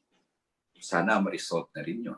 Ang bill deposit refund, ang estimate namin doon, 27 billion. Ito yung dinideposit ng consumers for their bill na sa tingin namin, that's not necessary. Pinuputulan ka nga ng kuryente pag hindi ka nakabayad. But in any case, how much bill deposit has been collected and refunded. Pangalawa, saan account nakalagay ang mga 27 billion na ito? At magkano ang interest nito? Kasi kung kumikita yan, Mr. Chair, ng 4.2% interest on term at ang sinusoli sa consumer ay 0.25% lang, lugi ang consumer. Deposit mo yan, pera mo yan. So, lahat ito, Mr. Chair, kung sakaling ma-imbestigahan ito at malaman na may natira pang refund at malaman na may interest pala worth billions and billions and billions of pesos, pwede nang magamit ngayon yan, Mr. Chair, para naman doon sa condonation na sinasabi ng maraming customers. In fact, hindi ito parang donation ng Meralco. Sa customers talaga ito and dapat lang masoli. So I'm asking the committee in conclusion na sana tumulong in demanding na oo nga naman, i-account nga natin lahat ng ano nyo, lahat ng refund nyo. Pangalawa, nasa bangko lang yung billions all throughout kasi ang bagal-bagal-bagal ng refund nyo. Sana puntang interest at magkano. Yung mga bill deposit na yan, magkano interest yan, etc. Kasi malaking tulong yan sa taong bayan na hindi makabayad ang marami ngayon, Mr. Chair. Kahit na mapeg natin yung actual consumption, it will be difficult for millions of Filipinos to pay their electric bills. Maraming salamat, Mr. Chair, at magandang hapon po sa inyo. Thank you, Mr. Colmenares, for that presentation on your insights and comments. Mukhang ang napakarami mga refunds na kailangan natin silipin ng Committee on Energy. Definitely, this would take up a lot of time. So we might just hold another hearing specifically for the refunds of that Meralco owes to the people, if there are any. Thank you, Honorable Colmenares, former Congressman. Now we can already proceed with the interpellations from our members. First on the list would be Honorable Ria Vergara. Honorable Ria. Thank you, Mr. Chair. Good afternoon, Chairman De Manadera and our colleagues and other resource persons. I was very happy to hear Chairman De Manadera say that it's not only Meralco that has complaints. I mean, it's almost all DUs and ECs throughout the countries are being questioned by their consumers on why the bills are so high. And I just like to make a suggestion to Chairman De Manadera. This is similar to what happened when Chairman Ducot was sitting and different consumers were saying, how come the generation charge of Meralco is higher than the generation charge of Terelco? And the ERC came out with an infomercial explaining how the ERC or how utilities arrive at this generation cost. And I was hoping that maybe they could also come up with a similar infomercial explaining, because having managed utility, we had that same problem. We have that same problem in Celcor. They're saying, how come businesses that were shut down all of a sudden got a 10,000 peso bill? Because everything now was based on that, as Mr. Dimagiba said, ambiguous order of the ERC to get the 3-month average from November to January. So, and I say this with all sincerity because unfortunately in my district, my family is also the one running the utility, and it's becoming, in some areas it's politicized, maybe not all, but it would help very much if the ERC could come out with a very an infomercial where the common person can understand without denying that they're still monitoring all ECs and utilities and Meralco to make sure that what was used or what was consumed during the lockdown is only what is being charged, and that they're always there, that they're balancing both the interests of the consumer and the electric utility and the distribution utility and the electric cooperative, because this is a pandemic and the last thing we want are for these utilities to shut down. Then, I mean, we really have a problem. And I'd like to seek a clarification, Mr. Chair. no notice of disconnection, that only means that if you're unable to pay, they cannot disconnect you. But if the utility catches you doing pilferage, they can still impose, they can still disconnect your electricity because you're already stealing, or there's no disconnection no matter what. No, I think, ma'am, definitely if it's pilferage or stealing, definitely Meralco has the right to disconnect them. But I think So, the no disconnection would only apply to the non-payments of the bills that fall Yeah. within the quarantine period. Yes, I and think Meralco, if you can confirm that, is that correct?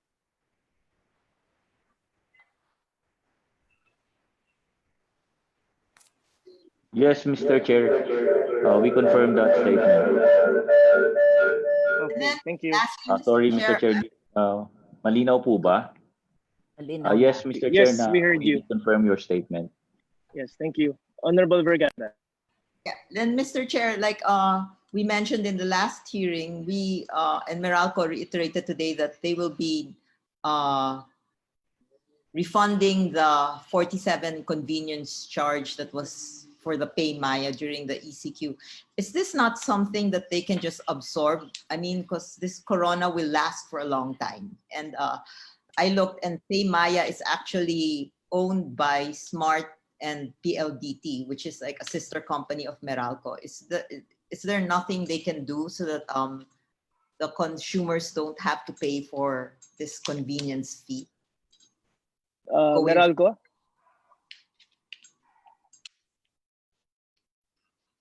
If you can reply to Honorable Vergara's inquiry. It's not our facility. Yes, Chair. Thank you for that question. Insofar as the 47 peso convenience fee is concerned, Mr. Chair, if Meralco will absorb that cost, then it becomes part of the OPEX, Mr. Chair.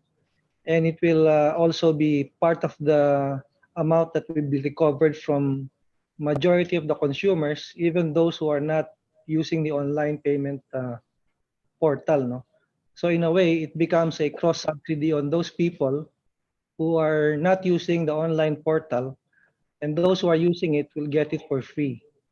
And as we have mentioned before, there are a lot of payment channels available to our consumers. The online portal is only one of them, one of the many. And if we will waive the charges that we are actually paying for cost to the service providers, then it becomes a sort of a cross-subsidy that may not sit well with our regulator, Mr. Chair. So I guess, Mr. Chair, the answer is no. The only reason I appealed to that is because I know that Smart PLDT is also a large shareholder of Meralco, or it's one of the group of companies. And I was just hoping that some sort of corporate, social corporate responsibility, I mean, during this time, so that we can help. I mean, we have to help each other. I mean, it's a little give.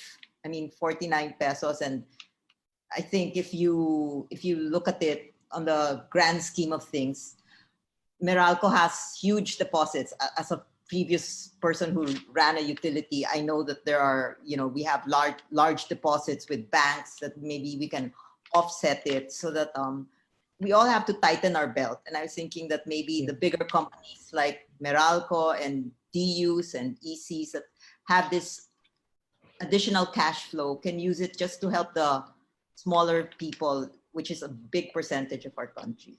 So it's just I second you with that, Honorable Vergara. I think your call with the Meralco to just either free the payment for Paymaya should actually be considered by Meralco. Definitely, when we see the 47 peso amount, I think that's a Honorable Vergara. I think that's a per transaction basis. So. Yes. One of the things that we can actually see and appeal to Meralco is when we look at that 47 peso charge, definitely that's not just the cost of using the service of Paymaya, but already tucked into that is the profits that are being earned by Paymaya. Most probably, if Meralco cannot free the whole amount, maybe they can just take out the profit side of that transaction cost and make it a lot smaller, so it'd be more affordable for the consumers and the franchisees of Meralco. But at the end of the day, the call and the appeal of Honorable Vergara to free that, because it appears to be like a service to the people. Definitely in this time of a COVID pandemic, that should be the case. Looking at that, and definitely if Honorable Vergara is looking at the corporate social responsibility that is being implemented by Meralco, I think this is one of the things. Although not everyone or in the franchise of Meralco is using Paymaya, but since it's a sister company, I don't see any reason why that type of service should or benefit should be given to the consumers. Yes, Honorable Vergara.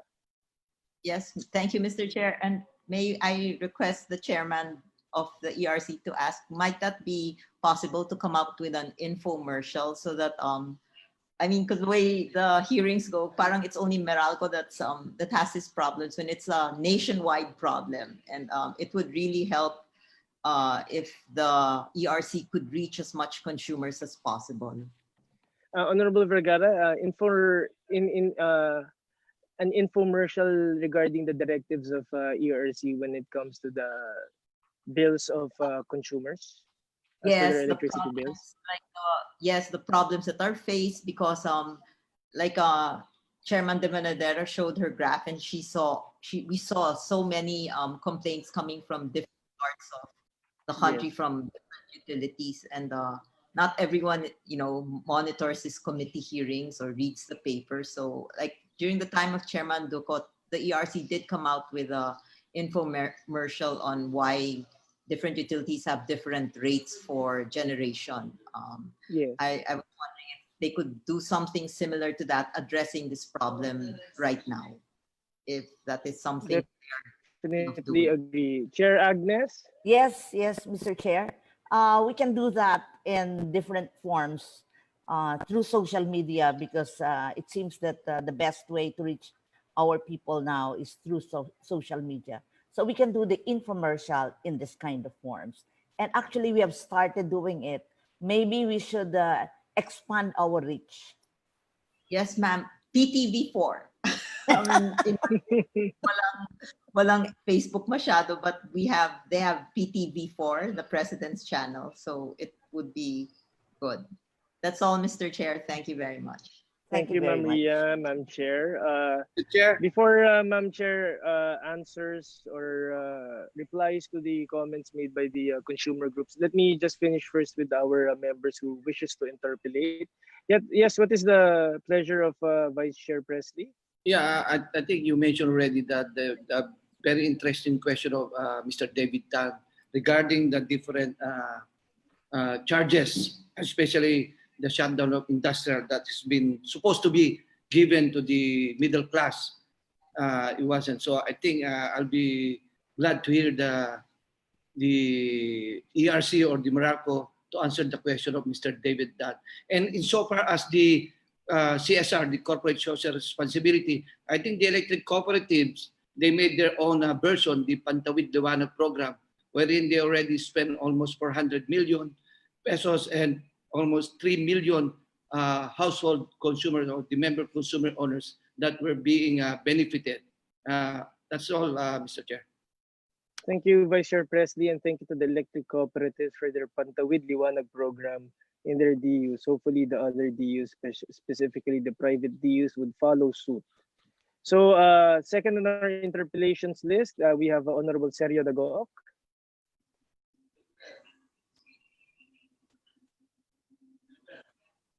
Mr. Chair, may tanong pa yata si Vice Chair sa Meralco. Si Vice Chair. As to the question of Vice Chair, I think that's regarding the consumer groups, no? The questions being propounded by Attorney Dimagiba and Mr. David Tan. Mr. Tan. Yes, we would tackle that after all the interpellators are Okay, thank you, Mr. Chair. Thank you, Vice Chair Presley. Yes, Honorable Sergio Dagook. Thank you, Mr. Chair. Good afternoon, everyone. Good afternoon, Chair Agnes. No?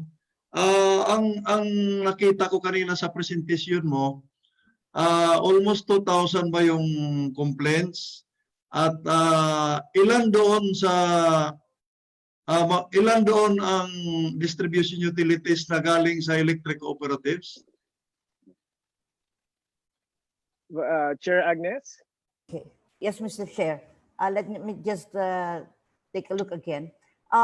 We have not disaggregated the entire 1,000 plus complaints as to how many really came from the electric cooperatives.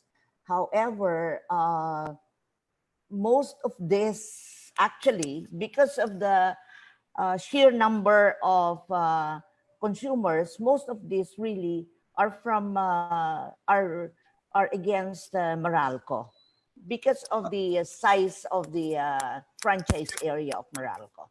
Kaya ko po tinanong yan kasi just to correct the impression na this is all over the country. Kasi ang nakita ko kanina, other distribution utilities aside from Meralco, sa presentation nyo, mga 21. So nakita ko rin doon may LP. Halimbawa yung LP, illegal light, private siya. So it is, kung hindi ako nagkakamali, it is only 17 electric cooperatives out of 121. So practically napakaliit na portion. So ng mga electric co-op na may reklamo. Then ang sunod ko pong katanungan, just to be able to clarify certain things no sa mga nanonood. Doon sa complaints, kasama po yung mga burnouts. Tama ho ba yun? Kasama po. At nakalagay naman po dito kung ilan yung ang complaints tungkol sa brownout. Like okay, of the 1,000 plus, there were 75. And this was during the pandemic. As a regulator ng power industry, Madam Chair, pwede ho bang maipaliwanag natin sa publiko na kapag nagkaroon po ng brownout yung isang area where a distribution utility is serving, yun po ba ay automatic na nakasalanan ng distribution utility? Hindi po ganon. Ang ating pong inireport ay ang tawag nga natin ay cold statistics. Okay. Pag lahat po ng reklamo na dumating sa ERC ay nire-record po namin as statistics. In fact, itong brownout or poor electric service na sinabi nating na-resolve, na sinabi nating 75, these were immediately attended to or responded to either by the distribution utility or the EC, whichever has that area for a franchise. So hindi naman po ibig sabihin may kasalanan, kundi nagkaroon ng brownout. Of course, we confer also with the DU or the EC just to find out the reasons. Yun po yung yun po ang explanation doon. Madam Chair, kapag ba nagkaroon ng problema yung transmission at nagkulang yung supply natin, yun ho ba ay causes din ng brownouts? Merong ganyan na mga nagiging dulo o nagiging conclusion. Kaya nga po ang sabi ko, hindi dahil may reklamo, ibig sabihin kasalanan ng DU o ng ECs. Because there may be factors. So I said, these are cold statistics. Kung minsan po, kasi yung, remember, hindi na, kung minsan ang rason niyan, yung tungkol nga sa transmission, may generation issues. So hindi lang DU po yan. So, kaya ito yung final na katanungan ko. Ano ho ba yung proseso na sinusunod ng ERC sa pag-investigate? Ano yung protocol sa pag-investigate sa mga reports regarding burnouts? Kasama ho ba sa ine-investigate si transmission or si system operator at saka si generation? kasama po yan kasi hinahanap natin ang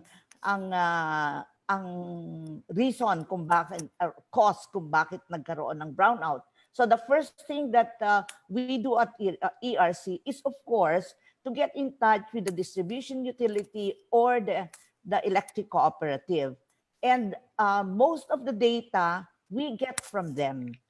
And then we also, of course, have to find out whether the source is transmission, the cause is transmission, or something went wrong with the supply from the GENCO. So ito pong mga ito, we're able to be able to point out. But what is really the first step that we really do is get in touch with the distribution utility or the electric cooperative. Okay, so pupwede po siguro, Madam Chair, if I may suggest, na hindi lang siguro distribution utilities ang i-require ng ERC na mag-submit ng report on outages. Like us, we are required na SAIDI, SAIPI, MAIPI. So siguro naman po ay regularly on a monthly basis pinapasubmit na siguro natin si transmission. Kasi in our monitoring in Mindanao, particularly in Caraga, talagang napakahaba po yung mga power interruption, isa, dalawang araw, yung last incident, but it is caused by transmission problem. Then kulang po yung tauhan nila. Iisang crew lang po ang gumaganon. So I think ERC should also look into the other sector, not only focusing on the DIOS. Thank you, Mr. Chair. Thank you, Madam Agnes. Thank you, Honorable Dagook.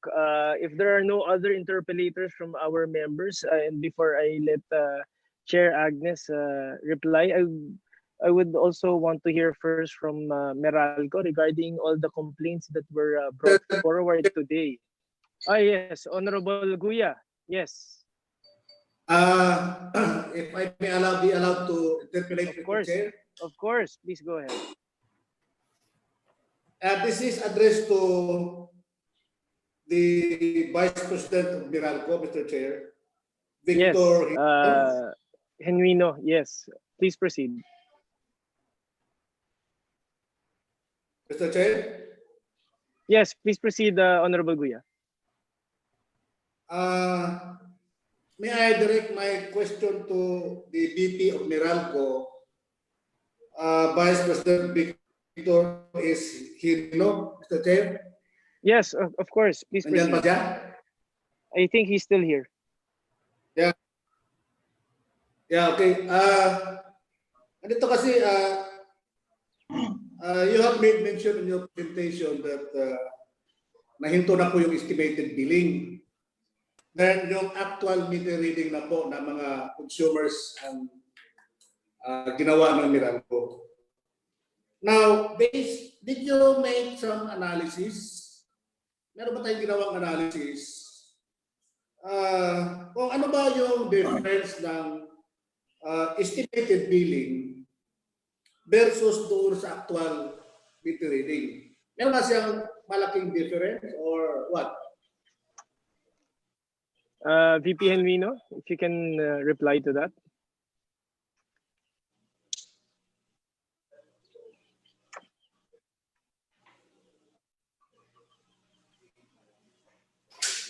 Is Vice President Genuino still here? Sorry, sir. Mr. Chair, good afternoon. Yes, please reply to the inquiry. Thank you. Yes, Mr. Chair. From what we saw, majority of the customers' bills that we were able to finally read and compare to what we saw on estimated was that the estimated readings that were taken were mostly underestimated. And the reason for this was that the basis for this estimated readings were based on cooler months of the year. December, January, February, or January, February, March. And if you compare that with an actual meter reading for the month of March, April, and May, these are the summer months.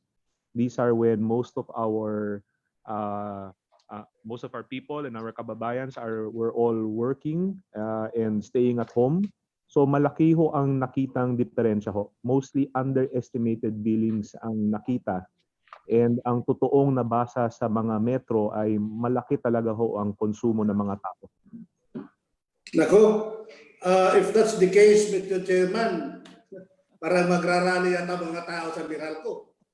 No? Kasi they are complaining now na mayroong spike yung kanilang power bills. So after the actual meter reading, mas tumaas pa. So I think medyo malaking explanation ang dapat gawin natin dito. So siguro, Mr. Chairman, we are not solving the problem here because people or consumer of Meralco are expected to have lower power bills on the ECQ period. Kaya ay ko na to, paano yan sasagutin ng Meralco? So another, Mr. Chairman,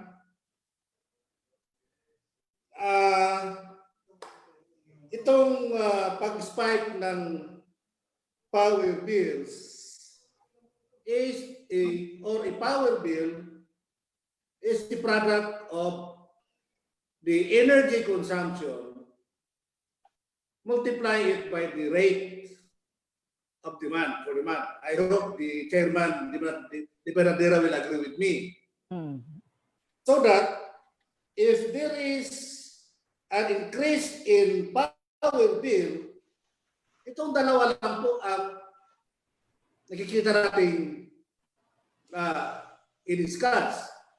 Medyo tumaas yung consumption in energy or either yung cost, charges, at lahat ng charges na nandiyan sa power bill. That includes generation, transmission, distribution, supply, metering, system flow charge, and universal charges and taxes, Mr. Chair.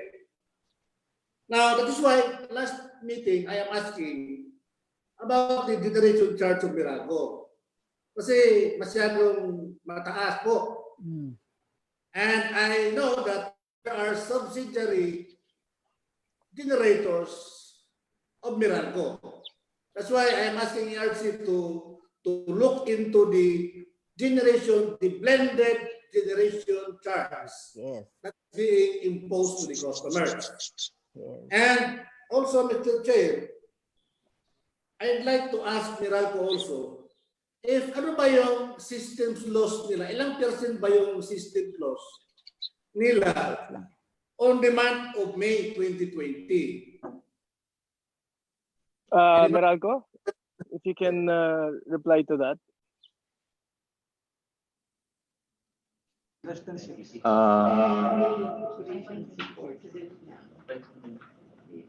Good afternoon again, Mr. Chair. Yes, please proceed. Mr. Chair. Yes. If you can answer the question of Honorable Guya, please. Yes, opo, Mr. Chair, dun muna tayo sa generation charge. Yung tanong ko, Congressman. Gaya po ng nasabi na report na po namin sa media at sa ERC at dito rin po sa committee na to nung nakalipas na hearing, yung generation charge po namin 3 buwan na pong consecutively bumababa, ano. Ang current generation ang current Yes, Honorable Guya. Come again, sorry. I'm asking, Mr. Chair, if ilang percent po yung system flows ng Meralco on the month of May? Yeah nga, Honorable Guya, you'll just answer first the generation charge, then I think they'll go to the systems loss. Okay. Yes, Meralco. Salamat, Mr. Chair. Itutuloy ko po ipaliwanag sa generation charge. So yung gaya po ng nasabi ko, yung generation charge po ng Meralco, 3 buwan na pong bumababa, sunod-sunod. Magmula pa po yan noong Abril. Hanggang ngayon po ang Hunyo, yung pinaka-latest, bumaba pa rin po ang generation charge namin. Ang current generation charge po ng Meralco 4.3413 per kilowatt hour. Yan po ang pinakamababang generation charge ng Meralco magmula pa noong February 2018. Ito po ang dahilan po dito, ang pinakamalaking dahilan po dito ay yung pagka-claim ng Meralco ng force majeure under sa kanyang power supply agreements sa kanyang na kontrata with the generators, no. Ang kabuuang claim po na naibawas natin sa mga sa generation cost natin dahil sa claim ng force majeure ay umabot na po ng higit kumulang 1.6 billion pesos, no. So ito po ay nagdulot ng pagbaba ng generation charge sa ating mga consumers. So doon naman po sa katanungan tungkol doon sa system loss, ang system loss po noong Mayo ng Meralco ay nasa 5.7%.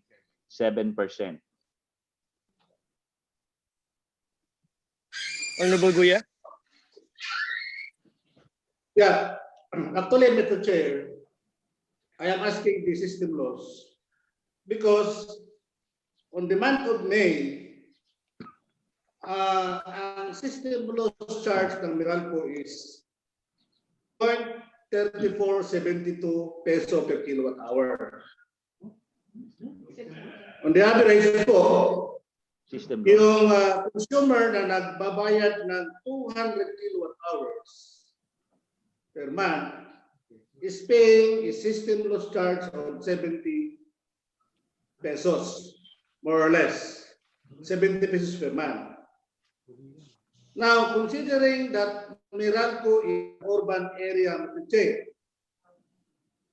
and system loss is a product of the square of the current times the resistance of the coil, and that is power loss. What I try to say, Mr. Chair, yung customer po ni Meralco, sa sobrang dami po, sa sobrang dami, cluster. No? That includes all types of customer, from 0 to 20 up to yung 138 GB nila ng customer. Na tanong ko lang dito, masyado pong mataas yung system loss, no? Customers ng Meralco is clustered nasa urban centers, malalaking customer. Kaya dapat ang system loss nito is less than 5% supposed to be. And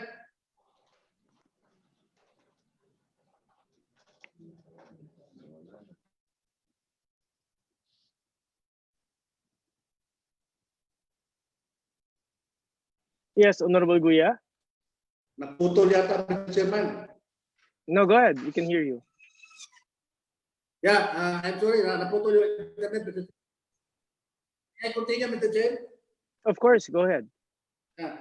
That's why, Mr. Chairman, I'd like to ask the good ERC chairperson, Madam Agnes Di Panadera, to also look into how Meralco is computing its system loss charge. Kasi po, masyado malaki itong 0.3472 pesos per kilowatt hour na sinisingil po natin sa mga customers natin. That's all, Mr. Chair. Thank you at saka magandang hapon po. Thank you, Honorable Guya. Can we ask Meralco to reply to that question of Honorable Guya relating to the systems loss? Maraming salamat po, Mr. Chair. Yung doon po sa systems loss, tama po, no, 0.3472 or 34 centavos ang sinisingil ng Meralco sa system loss charge noong May 2020. Noong June po, ito ay bagyang tumaas ng 35 centavos.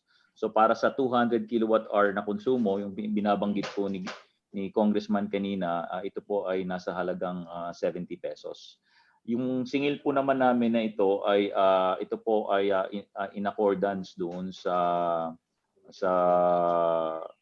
formula na aprobado ng Energy Regulatory Commission sa pag-compute ng systems loss charge. Pwede naman po itong i-verify sa Energy Regulatory Commission. Can we ask the ERC to comment on that, please? Madam Chair, with regards to the systems loss being charged by Meralco. Yes, Your Honor. Mr. Chair, actually in 2019, the systems loss was higher, and the systems loss reflected now in the present bill of Meralco has really gone down from 2019. But with the closure of during the quarantine period, with the closure of industries and big businesses, would that have affected the systems loss? Would it have increased or decreased the systems loss? We will, anyway, we're right now doing the verification, but on record, that's what we see now, that there is a reduction. But we will consider that as part of the process of verification, Your Honor. Thank you, Madam Chair. Meralco, can you answer that?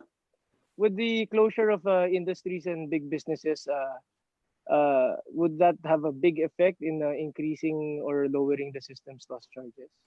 Actually, Mr. Chair, doon po sa record namin, nung nagsimula po ang ECQ noong March 15 or March 16, ay bumaba po ang systems loss namin nung April 2020 at ganun din po bumaba ulit siya ng May 2020 yung systems loss charge.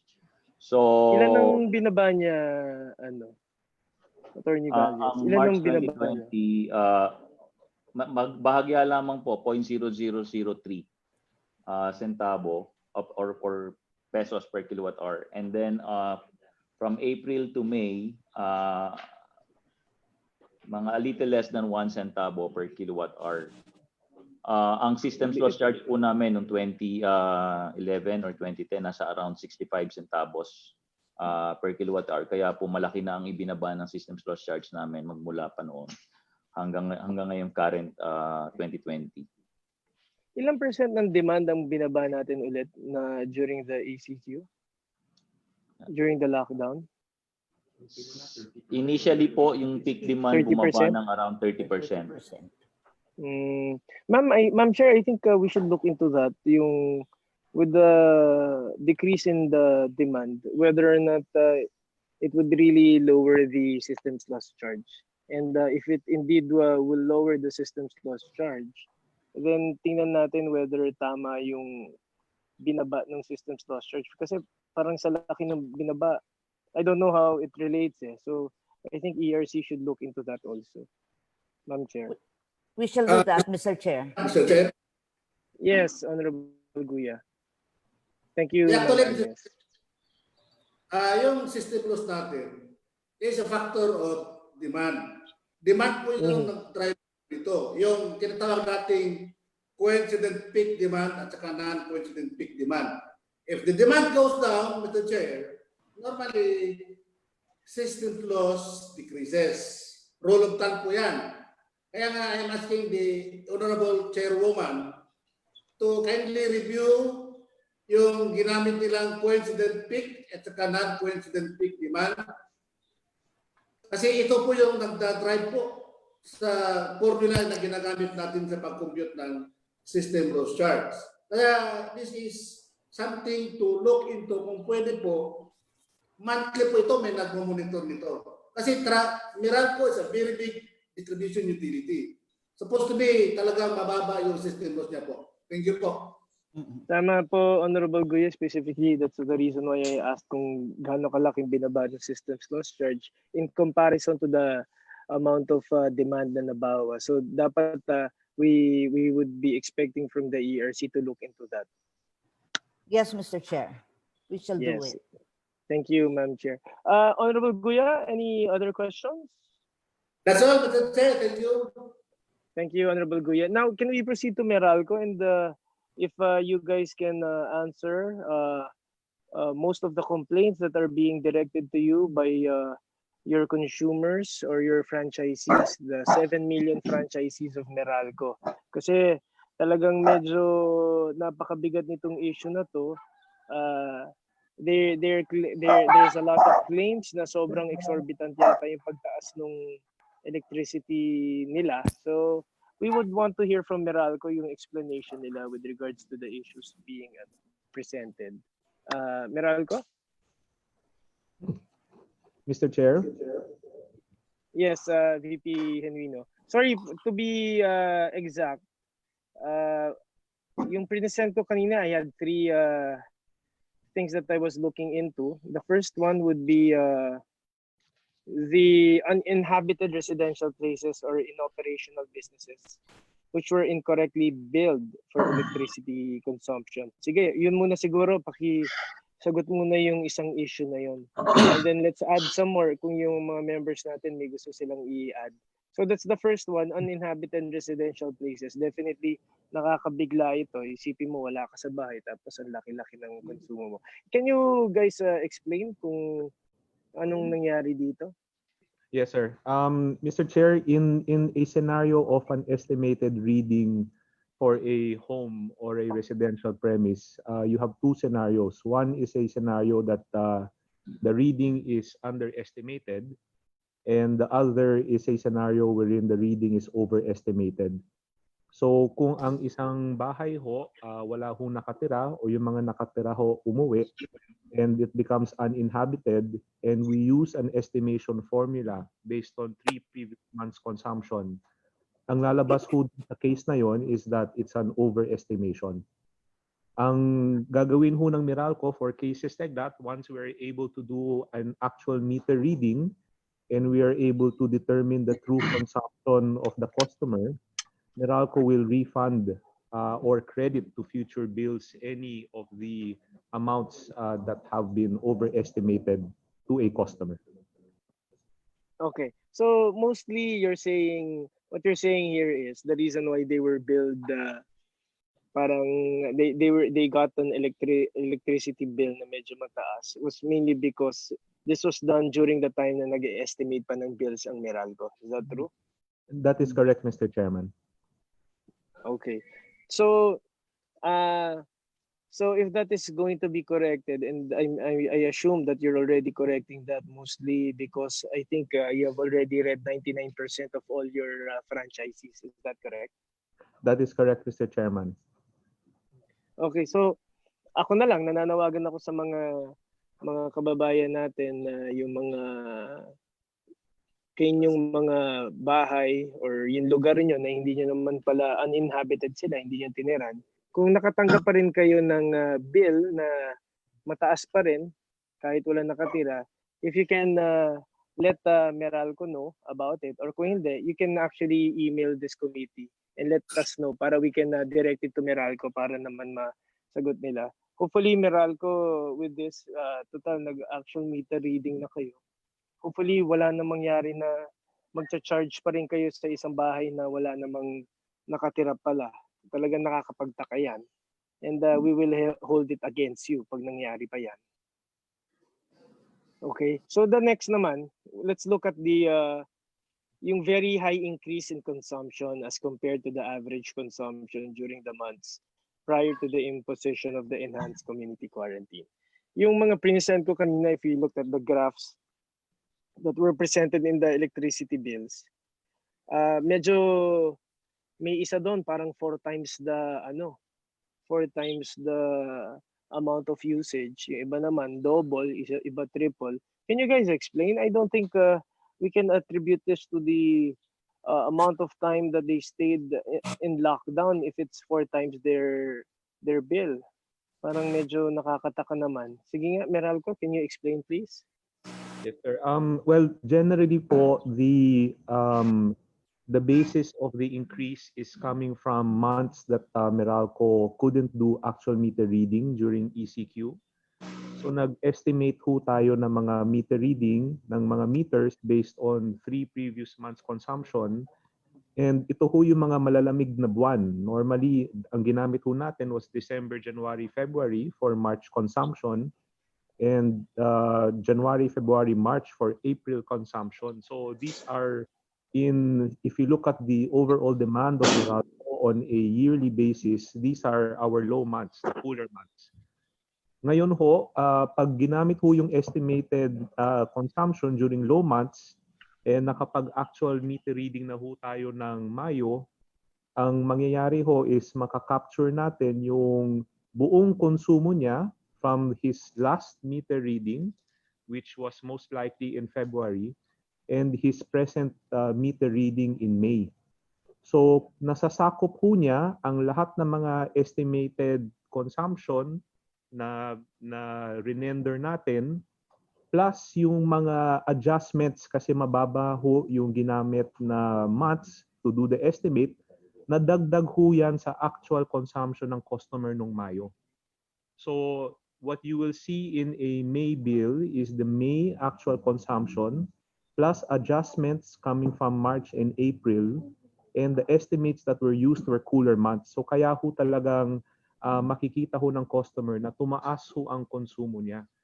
And it is not only po that the summer months are really warmer in terms of temperature and heat index. People really were staying at home.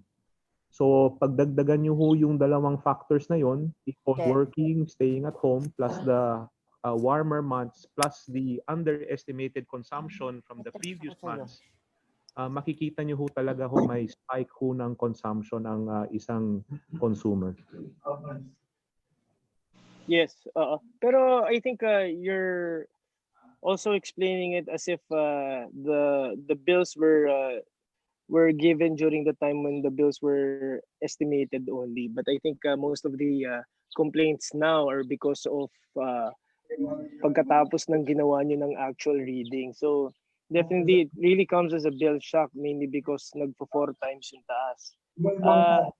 I don't know where we can attribute this. Pwede ba natin i-attribute to sa sobrang paggamit ng kuryente ng mga consumers natin, but most of them are saying hindi naman daw talaga sila gumamit ng ganung kataas. But I think connected with this also, kasi yung number of consumption nila tumaas. Ang tingin ko kasi it's really ang end natin kasi rito ay the way I see it kasi with Meralco having a huge chunk of the distribution utility service. Parang it really boils down sa mga customer service. One, parang from the start of the ECQ up to now, parang I think hindi naman parang pero I believe na karamihan sa ating mga kababayan, halos lahat tayo, medyo nawawala na ng trust sa Meralco on how they read the bills. I think that's where everything's boiling down to. Parang kahit anong ibigay nyo sa aming bill, medyo hindi na kami nagtitiwala. Kasi nga, nag-uumpisa tayo doon sa estimated billings and then now we come with the actual meter readings and then super taas.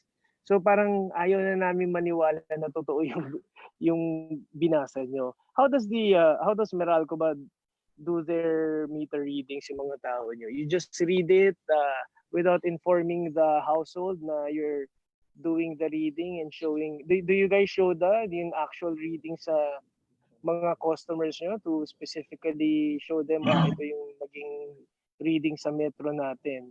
May ganun ba kayo or they just go there then just read it and then just you guys just bill it to the consumers? Ganun ba ang ginagawa ng Meralco? Mr. Chairman, we normally have a predefined meter reading schedule per customer, and that is found in the bill. May bill date ho yun. And the bill date or reading date is actually consistent throughout the life of a customer. Ang nangyari ho dito sa COVID-19 pandemic ho natin, since we are forced to read meters in certain areas that were on lockdown, hindi ho namin nabasahan yung mga metro nila. But in most cases, sir, we do send our people there. We have a device that can download and log all the meters that are being read. And ang assurance ho namin sa mga customers ho ng Meralco is that once a meter has been read, what will be reflected in her bill or his bill will be once true and actual consumption. Ang naging issue ho natin nitong panahon is yung estimated reading na nagpadala ho tayo ng bill sa isang customer based on a previous month's consumption. Pero kung nabasahan na ho ang metro, you have the assurance na ang malalagay lang doon sa bill ng customer ay kung ano ho ang nabasahan sa kanyang metro. Oo nga. I get that, VP Henwinho. Kaya lang nga, I'm of the, ano kasi, parang, I'm of the belief na a lot of your customers don't trust Meralco. That's why there's a lot of complaints with regard to the amount that they receive, yung charges sa kanila. Kasi kagaya nung what I presented a while ago, when historically yung bill nila was 238 to 300 kilowatts per hour, tapos ngayon biglang tumalo ng 900 kilowatts. So medyo napakabigat nga noon. Siguro even if it's hot, siguro magja-jump lang yun nung yung 200 to 300 to 400 to 500. Kaya medyo mabigat. I think Meralco should devise schemes or ways when they do the actual meter readings para alam talaga ng consumers nyo kung talagang it was done and the right meter reading was also done. And also I would like to appeal to Chair Agnes to look into this also. I'm sure there were also a lot of complaints that were filed with the ERC regarding sa mga high electricity bills. So I think I think naman ERC is on top of this, and they, as I appealed a while ago, if ERC can form a task force specifically to handle this, ano po, Ma'am Chair? We will do that. We will do that, Mr. Chairman. Thank you, Ma'am Chair. And sa tingin ko, yung issue dun sa sa Meralco when it comes to yung mga tao going back to the trust na ibinibigay. Kung ako lang, kung kaya lang ng mga meter readers ng Meralco, is this just a suggestion? I think you have to try to gain the trust again of your franchisees because we're seeing a lot of parang complaints, definitely hindi masaya sa inyong franchise area. So I think you have to double your time and really work hard to regain the trust of ng mga tao natin. So ang isang nakikita ko dyan, one of the things you guys should look at siguro when doing the meter reading, pag chinek ng inyong tao ang metro ng kuryente, kung kaya nyo tawagin yung tao, I mean, for them to see also specifically this is the number, if that's possible lang naman. I think you guys have to devise ways and means to be able to secure again the trust of your customers.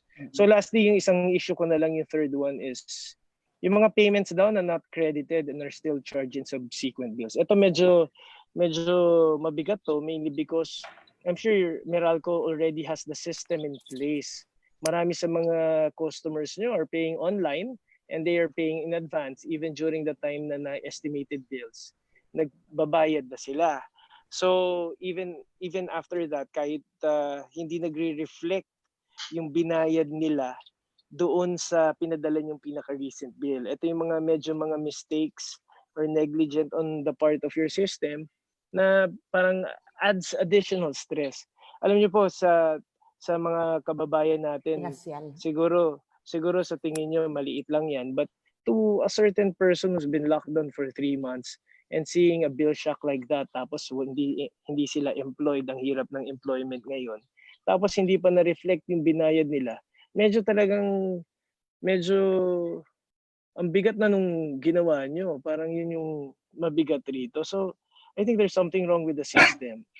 Hindi ko alam kung system nyo yan or yung tao nagpapalakad yan, but I think you guys should do something about this. Can you comment on the third issue, yung mga hindi naka-credit? Because there's a lot of people that have written to me in my email talking about that, non-credit. Tapos yung mabigat pa dyan, Ma'am Chair, yung isa naman, nung humihingi ng refund, ayaw magbigay ng refund. I think it really boils down to the customer service ng Meralco sa kanyang franchisee. Meralco, if you can reply to that. Yes, Mr. Chairman. What we normally find is if there are discrepancies on payment, it was normally due to a timing issue. So may scenario ho tayo na nakapag-print na ho tayo ng bill for the month of May And ang gusto ho bayaran ng customer ay yung mga na-receive niyang estimated billings for the month of March and April. And nung binayaran niya ho yung mga bills niya, for example, for the months of March and April, na-print na ho at saka na-deliver na ho namin yung bill niya even before he paid. So in that scenario ho, hindi pa ho magre-reflect yung payment ng isang customer kasi na-print na ho namin yung bill sa kanya for May. Most often, yun ho yung mga nakikita naming mga discrepancies. Pero we are assuring our customers that once a payment has been made, we can assure that that is reflected and captured in our billing system and will be accounted for accordingly. On the second question, Mr. Chair, we are through the business centers. If a customer wants to avail of a refund based on a payment made, for example, and he wants to be part of the installment payment plan, we have instructed all our business centers to process all refunds to ensure that we can help our kababayans be part of the installment plan which they are entitled to.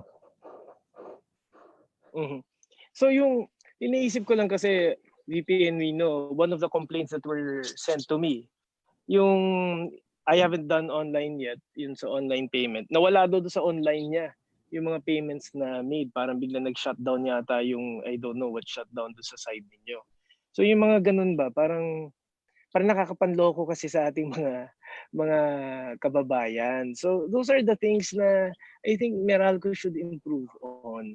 Na Yes, sir. ako nakikiusap sa inyo, yeah, this is a public utility. It's always imbued with public interest. That's why we granted you a franchise. Kasi may public interest involved. And the way you service your customers, dapat at the highest level po yan of service. So kagaya nun, yung biglang mawawala yung mga records niya doon sa online, medyo mabigat naman yun, di ba? Nakakapagtaka. So, those are the things I think Meralco really has to improve on their customer service. Kagaya nung isa, buong araw na sila na andun nakapila sa Meralco where was that? I think that was in Taguig. Hindi pa rin natapos yung mga issues nila. So, some of the things that you really have to look at. So, yun. So hopefully Meralco would do better. I hope in the coming days and months, medyo as much as possible mawalan na yung mga complaints natin. If my members have any more questions for Meralco? Mr. Chair. Mr. Chair, may Yes. if I may, Mr. Yes. Chair. May I start first with our very beautiful Deputy Speaker, Ma'am Evie Escudero. Yeah, thank you, Mr. Chair. Good afternoon. Mr. Chair, I just like to ask Meralco, dito sa mga billings ko, no, since they said they did not meter read from February to May, and then starting May, they started reading the meters. Tapos biglang tumaas ang ating meter reading or what yung consumption natin biglang tumaas.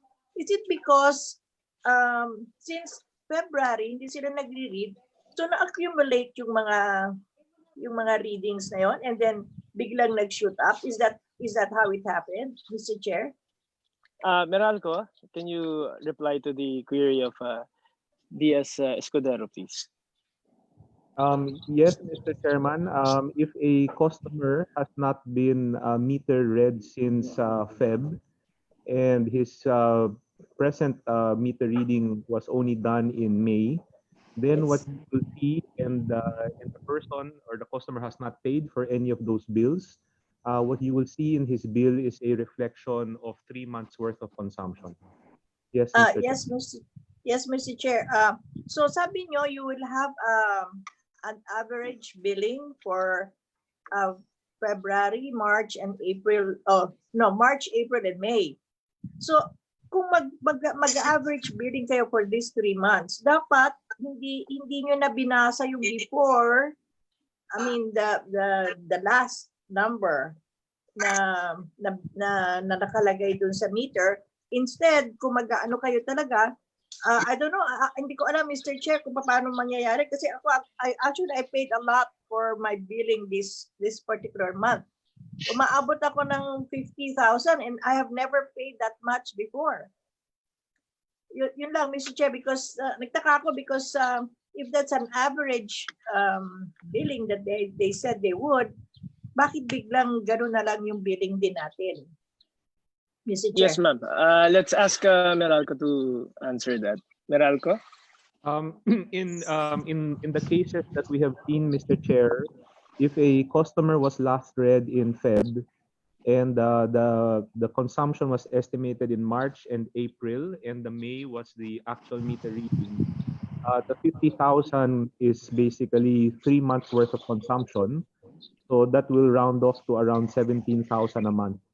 No, but you had a billing already for the 3 months na meron kayong average billing eh. And then parang inaccumulate pa nyo for the last for the billing of May. Hindi ko maintindihan yun, Mr. Chair. Mr. Chair, Meralco? What we normally do is we get your meter reading in May, and then we're talking about consumption. You subtract your consumption for the month of March and April, and then you will be left with an amount which is net of all your May consumption plus all the adjustments for your underestimated bill for March and April. Kaya ho tumaas yung konsumo ho or consumption for the month of May. Mr. Chair, parang hindi ko maintindihan because there was already a billing for March, April, and May na average na eh. So bakit yung May biglang tumaas na mataas? Yes, Ma'am DS. If I may explain, yung April, May po, Ma'am, we were discussing this po nung last committee hearing. Yeah. Yung April, May were actually estimated bills. Yeah, estimated nga. Yes po, Ma'am DS. Actually, yung pinagawa po natin, pinascrap na po natin yung mga bills na yon. Because what we wanted was really the actual meter read. Yun talagang the actual reading. So I think Yes po, Ma'am. Actually, this May would be divided by 3? Yes, that would already, or your June bill, ma'am, if you can inspect your bill, meron po dyan notice nakalagay actual meter read. So if that's the notice there, important notice nakalagay, then that's the bill that would cover the months na nasa lockdown po tayo. And if you had payments po, ma'am, during those yung mga estimated bills before, that should be deducted from your latest actual. Yes, ma'am. Okay. So that's how hindi ko naintindihan kasi yun because I paid all of that already, no? Kasi ayoko na maputulan, no? So I paid all that. Actually, nagulat nga ako and when it reached about 50 already for month of May. Ma'am, Mr. Chair, thank you. Ma'am, sorry. Since you paid for your estimated bills nung April and May, yung pinaka-latest bill mo, did it reflect the deductions of your payments before? Not yet, Mr. Chair. Wala, Mr. Chair. Yan ang kailangan natin pasagot sa Meralco. But because specifically, yes, ma'am.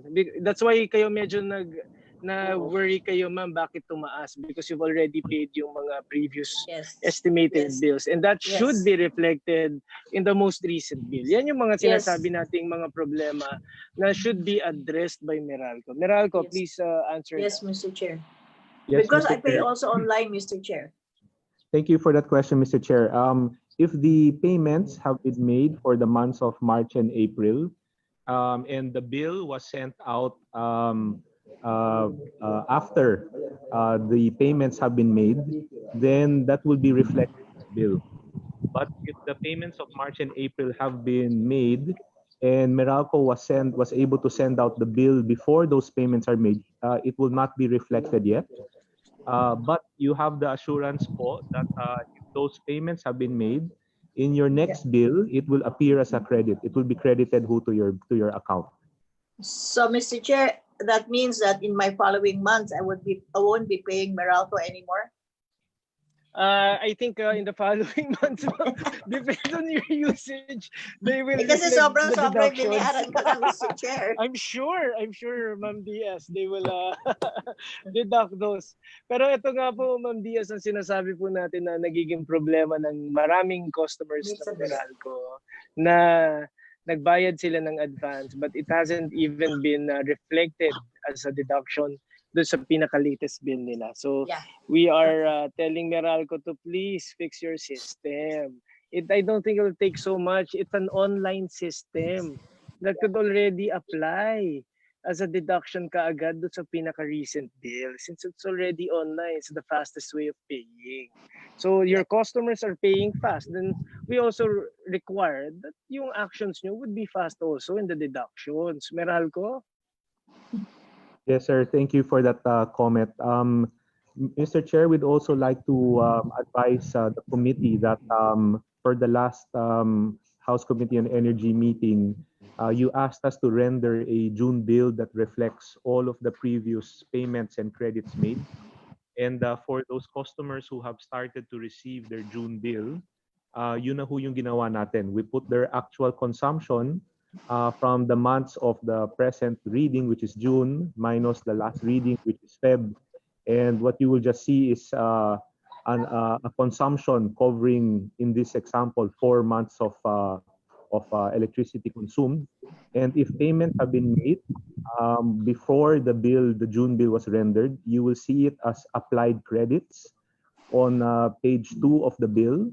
And again on page 3, just to help educate the customers and inform them that the amount has been paid.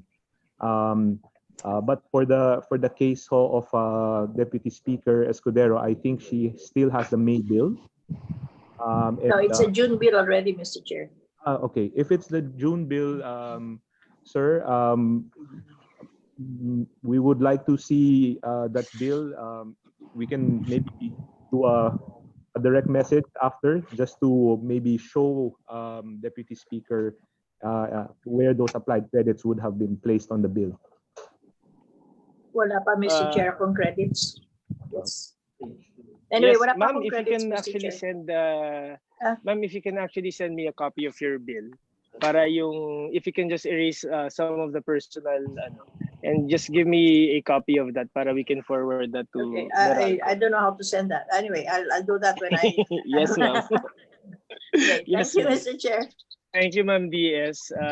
Hopefully, Meralco would see this because as in the case of DS Escudero, she was paying online. So baka may problema tayo sa service online. So pa-check lang yan ng Meralco. Next, as our interpellator, I'd like to acknowledge also the presence of Vice Chair Hector Sanchez. And next would be to interpolate is Vice Chair Hector Sanchez.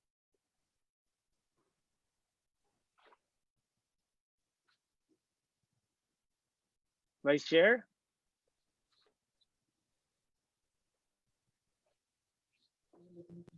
Mr. Chair, if I may, EDCAS.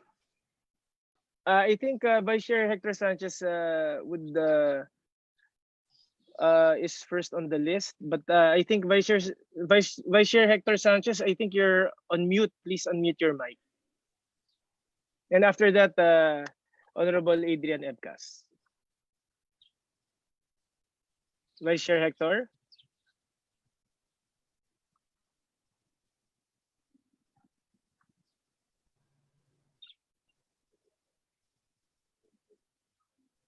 Okay, while we're waiting for Vice Chair Hector Sanchez, let's proceed first with Honorable Ebcas.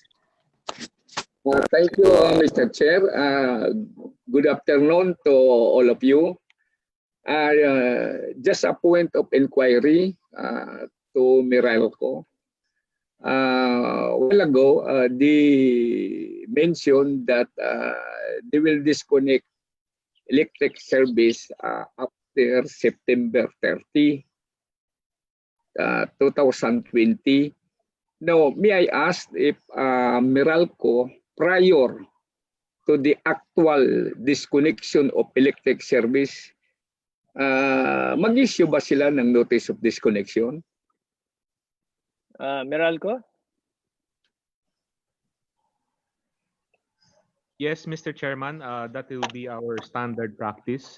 Before we do actual disconnection, we will provide a disconnection notice to a customer.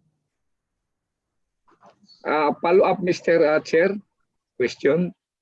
Of course, please proceed. Ito yung sitwasyon sa marginalized customer or lifeliners. As per advisory sa ERC, yung mga konsumante na yung billing nila from March, April to May, pag hindi sila nakabayad, binigyan sila ng option ng 6 months to pay on top of the current bill, yung sa kunwari June. Now, special mention of the lifeliners and marginalized customers. These are people na sa ngayon dahil pandemic, walang trabaho o kung mayroon man on and off. So at this time, let's say June bill, so nag-accumulate na yung bill. Paano ngayon na pagdating sa August o September, may mga buwan pa dyan na March, April, May na hindi pa nila nabayaran dahil nga sa napiktahan sa COVID yung pagtatrabaho nila. Now, tanong ko, Meralco ba, pag nakita niyo being that marginalized customers or lifeliners na ang bill nila covering for that period na March, April, May, June, puputulan nyo ba pagdating sa September or October? Pag nakita nyo na yan mga arrears na yan, hindi pa nabayaran? Meralco?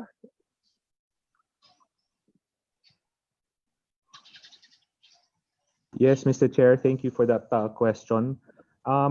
We were very happy when the ERC provided a 4 to 6 month installment plan for our customers. The basis, as people know, that a Lifeline customer normally consumes 100 kilowatt hours, but the ERC made an exception in this time to increase the Lifeline sort of rate to around 200 kilowatt hours. So we are very happy that that was granted to provide additional relief to our customers and the opportunity for them to pay in 6 months installment if they consume less than 200 kilowatts based on their February consumption. Meralco, on our part, we have extended our disconnections for no payment until September 30, 2020. And we will be very sensitive to the needs of our customers and our kababayans, especially at this time, Mr. Chairman. Mr. Chair, yung tanong ko, anong gagawin ng Meralco pag after September 30, yung mga basis sa disconnection nila sa unpaid bills covering sa period na ito mayroon pandemic? Ngayon, puputulan ba nila yon? Alam naman natin yung mga lifeliners, itong mga marginalized customer, walang sapat na trabaho at this time. So nag-accumulate yung bills. So ngayon, ito na, nagkaroon na sila ng stable sa trabaho sa July, sabihin natin August, July, pero nag-accumulate yung bills. Siyempre, inuuna nila yung mga pagkain. Siyempre, pamilyado ito. Di natural na naiiwan muna yung obligation nila sa power bills. So yung punto ko, pag nakita ng Meralco na itong mga bills covering sa March, April, May, then after September 30, ngayon mag-issue ba sila ng notice of disconnection? Puputulan kasi sabi nila, ang binigay lang nila until September 30 lang. Meralco?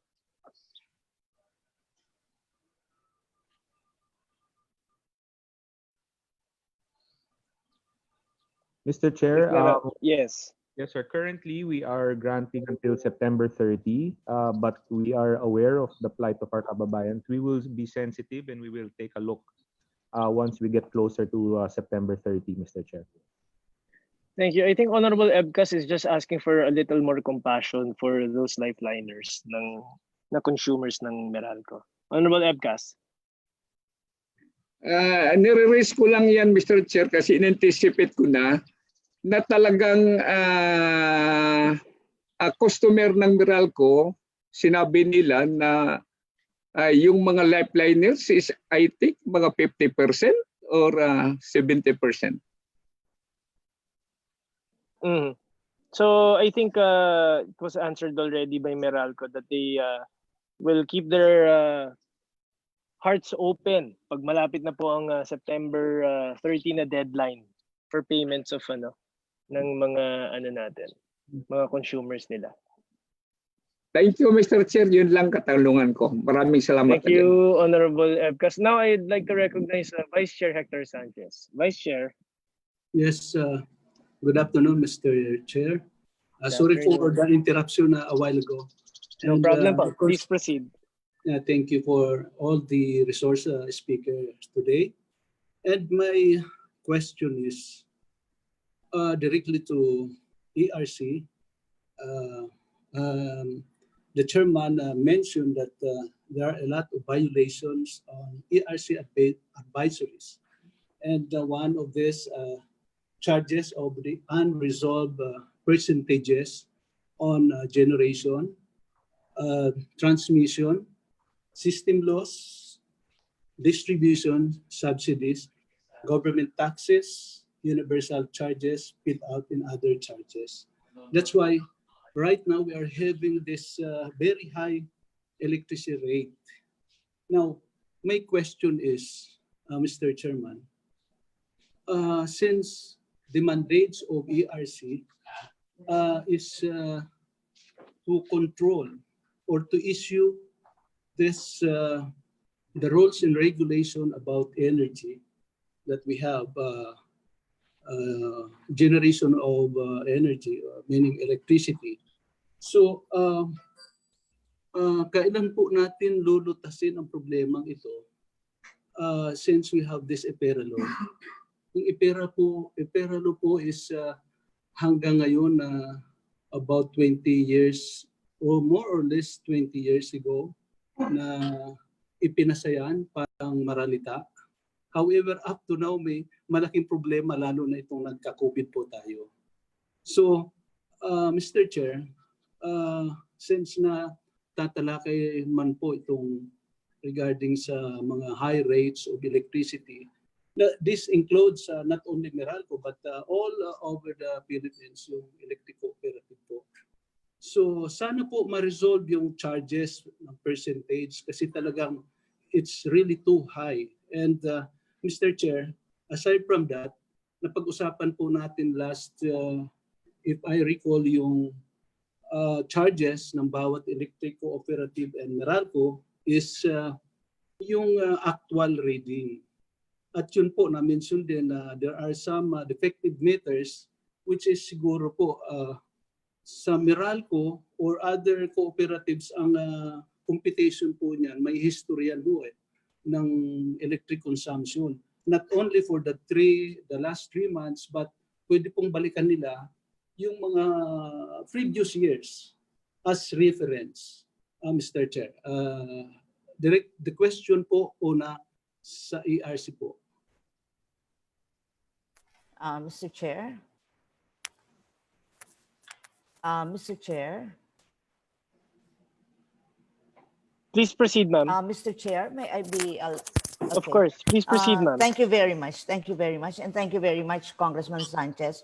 Actually, when we mentioned about the different charges or the breakdown, we made reference to the breakdown of the charges as shown in the bill of Meralco.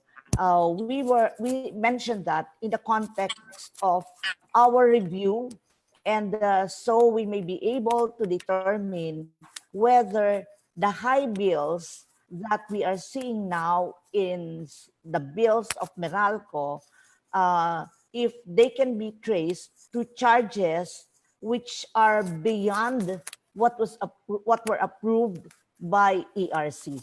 In other words, as we go down the line of generation, transmission, what we will look at is what are the approved rates of ERC vis-a-vis the charge that we will see or we see in the bills given to the consumers. So that's what we mean when we said that we will be reviewing. So yun lang po ang aming titingnan. Dahil alam, and then for example, another example po, when we went through the breakdown is, let's say, in our advisory, ERC said that the distribution utilities and the ECs or electric cooperatives must not collect the fit-all for 2 months. Then we will have to find out whether in the bills sent to the consumers, the DUs or the ECs collected the fit-all, which we said should not be collected for 2 months. So yun po yung titingnan namin at titingnan din po namin kung dito sa bills ng ating mga distribution utilities, nagkaroon ba ng violation doon sa Magna Carta for Residential Electricity Consumer. So yun po yung ating titingnan doon. But if it will not be exactly a total review, but it will be a review just to find out whether our consumers have been charged beyond what was previously approved by ERC and whether there was a violation of the advice fees. Thank you, Ma'am Chair. Yes, Vice Chair Hector Sanchez. Yes, thank you, Mr. Chairman. Now, because ERC is the only branch of government who is authorized to penalize a certain violator, may we know to our Chairman of Energy, meron na po ba tayong napipenalize na mga electric cooperative and even this distribution utility? I think we should hear from the ERC to answer that. Ma'am, have you penalized any distribution utilities? Meron na po at meron po tayong napatawa ng penalty na by the millions. Pero iba-iba po. We have rules on penalties. Iba-iba po ang penalty rates sa iba't ibang klase ng violation.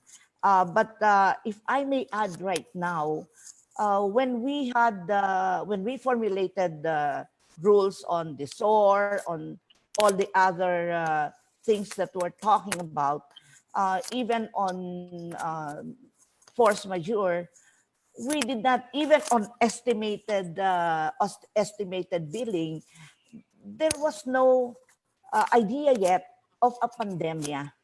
So what was contemplated only were the usual things, typhoons, that our distribution utilities would not be able to make a reading, but we never envisioned that there would be an inability to actually read the meters for a continuous period of 3 months. So with all these lessons, we at TRC now are presently reviewing our rules so that we will be able to address and capture the different situations that we have been confronted because of the pandemic.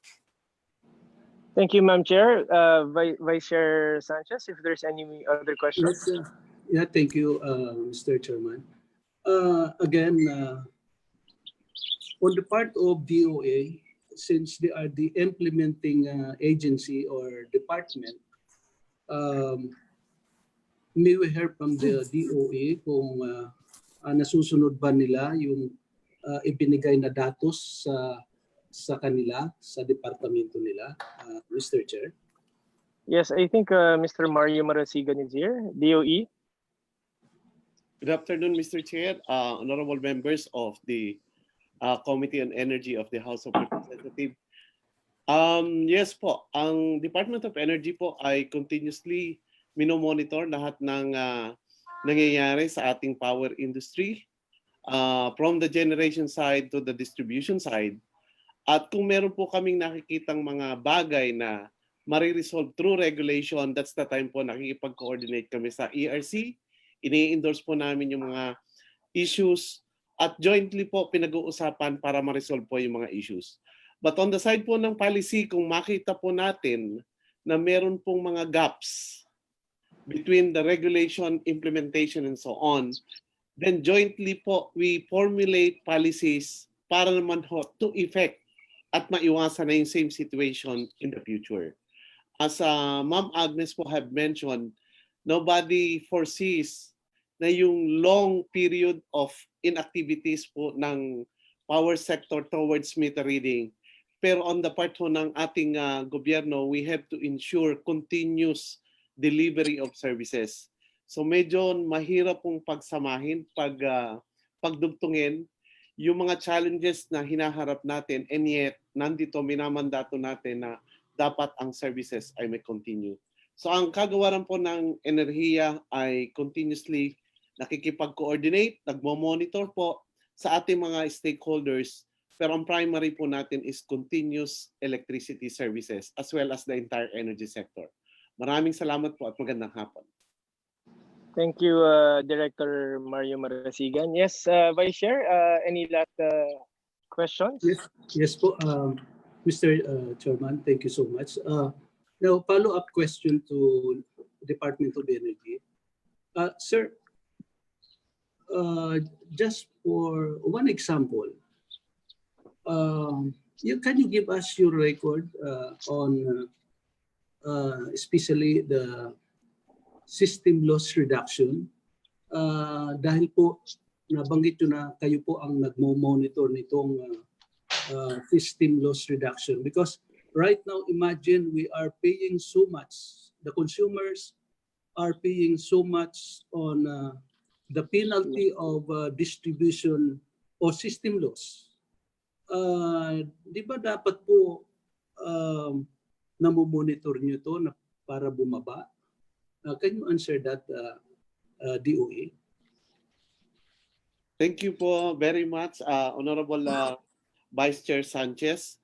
While the DOE po monitors yung activity ng ating energy sector, yung pong system losses ay part ng regulation. So ang sa amin po ang pwedeng gawin is to determine whether it's already high time para ibaba pa yung system losses or i-address yun through regulation. So yun po yung ating mga coordination naman po na ginagawa with the Energy Regulatory Commission. Pero even if with the monitoring functions ng DOE, dun po dapat magre-result yun bilang policy at not in terms of regulation. Maraming salamat po. Thank you, Director Marasigan. Yes. Yeah, last. Thank you. Last question. Yes, please. Vice Chair Sanchez. Yes, boss.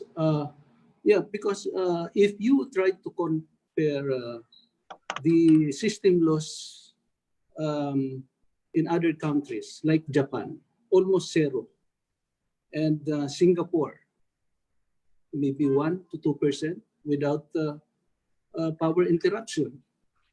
Dito po sa Pilipinas, how much is our system loss charges?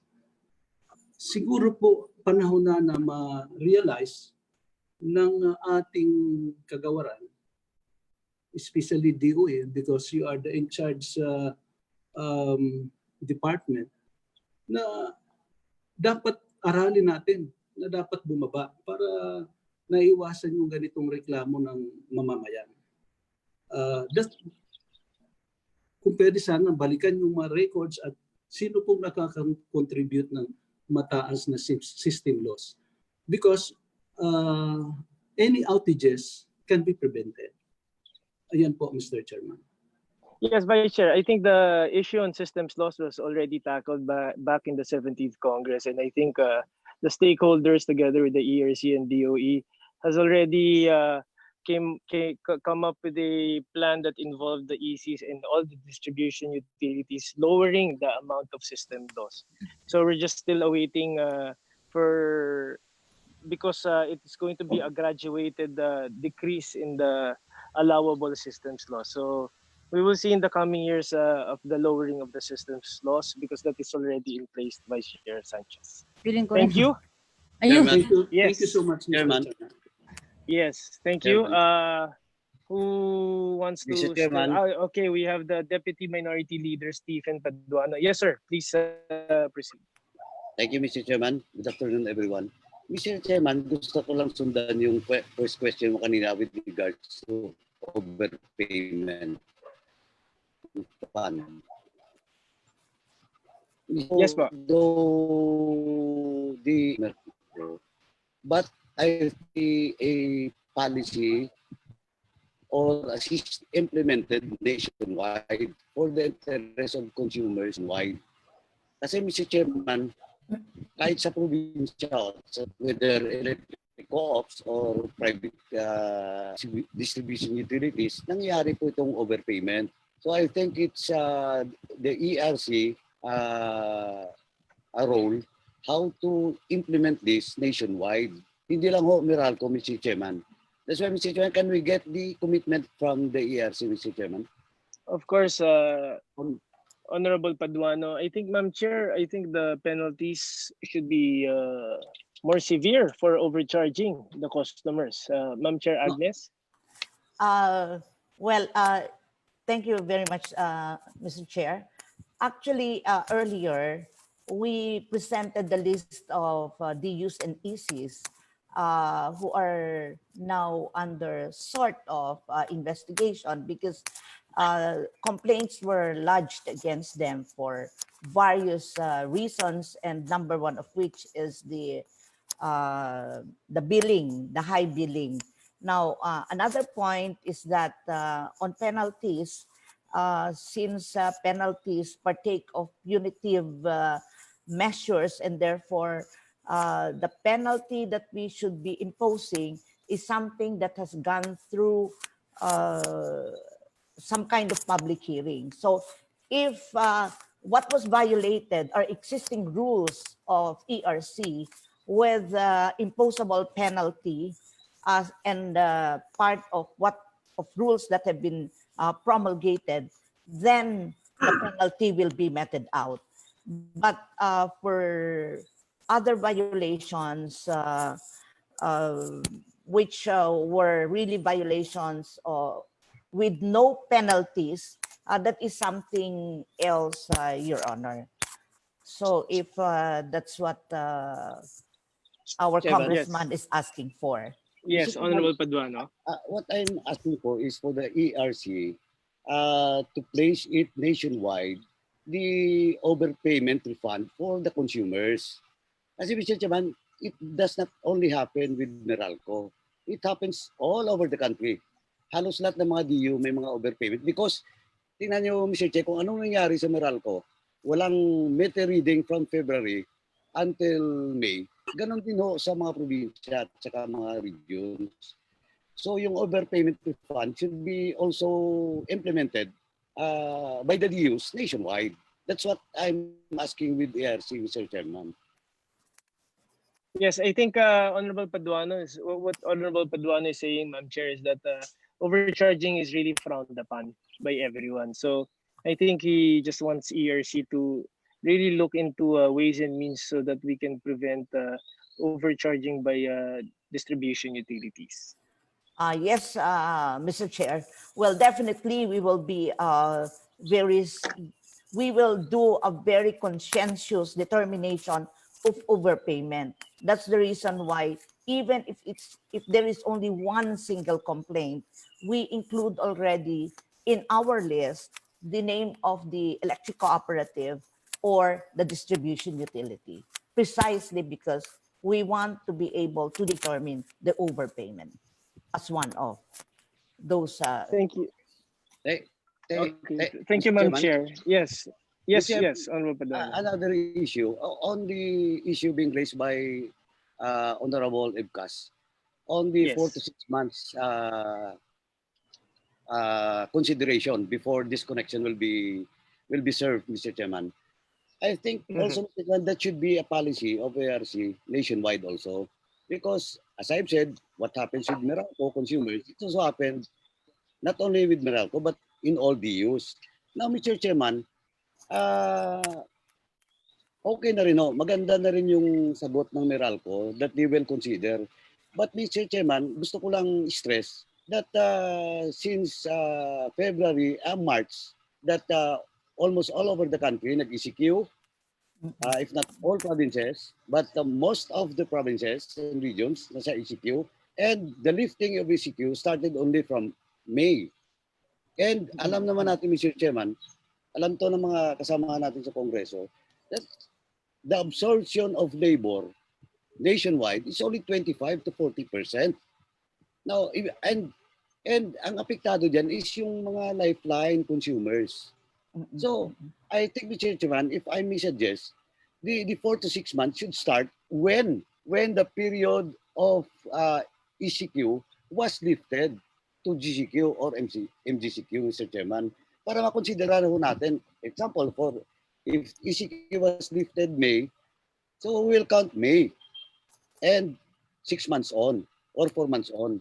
Para alam naman ho natin, Mr. Chairman, na maraming na-displace, even regular workers na-displace in these times of pandemic. That's why, Mr. Chairman, I hope not only Meralco but ARC will consider this, and this will be a policy throughout the country and to all DUs in the country, Mr. Chairman. Yes, napakaganda po, Honorable Paduano. I second that. But ERC has already sent out a directive when it comes to the installment payments. But I hope ERC can also consider that with the consultations from the stakeholders in the energy, specifically the DUs, if we can actually extend that also. Ma'am Chair? Well, thank you, Mr. Chair.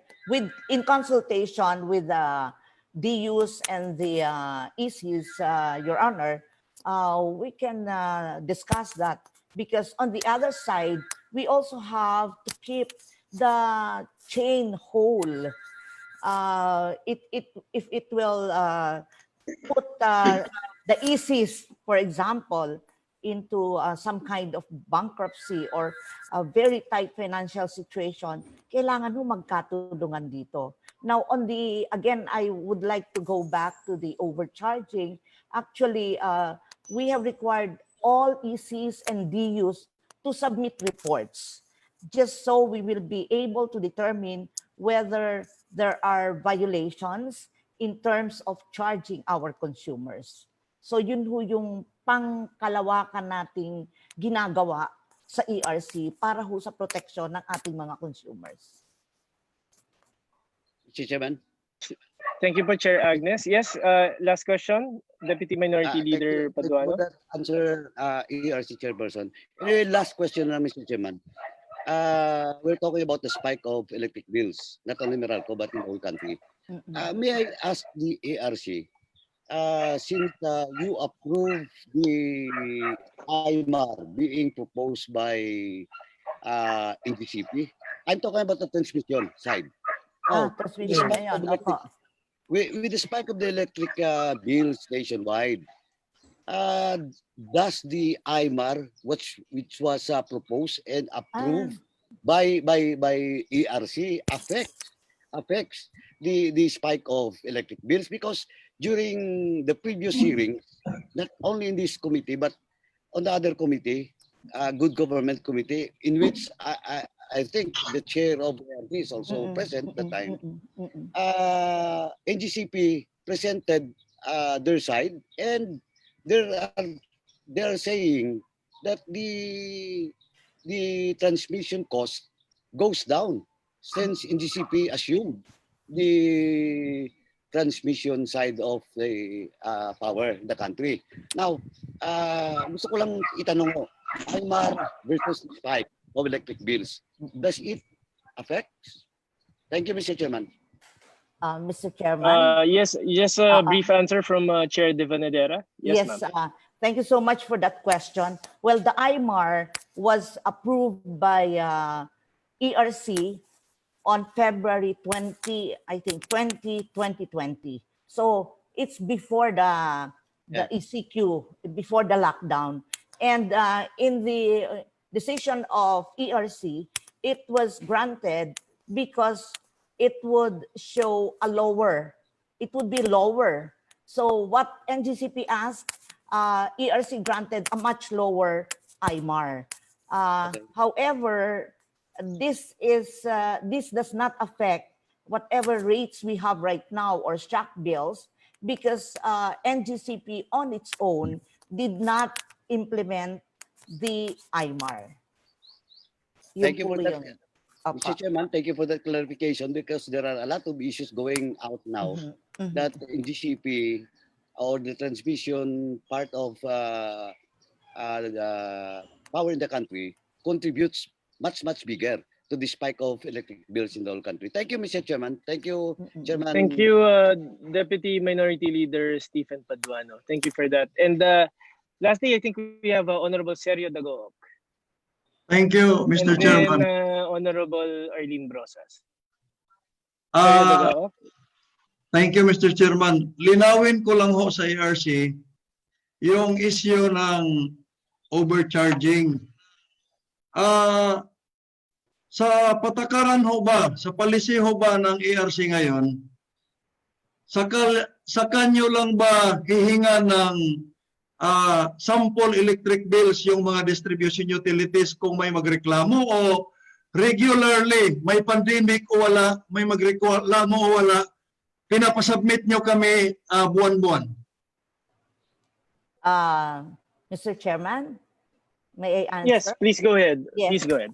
The requirements of ERC are actually regular requirements for our distribution utilities and electric cooperatives to submit reports. Now, in our advisory, we likewise mentioned that our distribution utilities and our ECs should submit reports. In fact, because we gave everybody time to submit reports, and that was I think June 30. So hindi naman po kailangan may magreklamo para i-require namin ang submission ng mga reports. Kasama po ito sa monthly regular submission for our URR.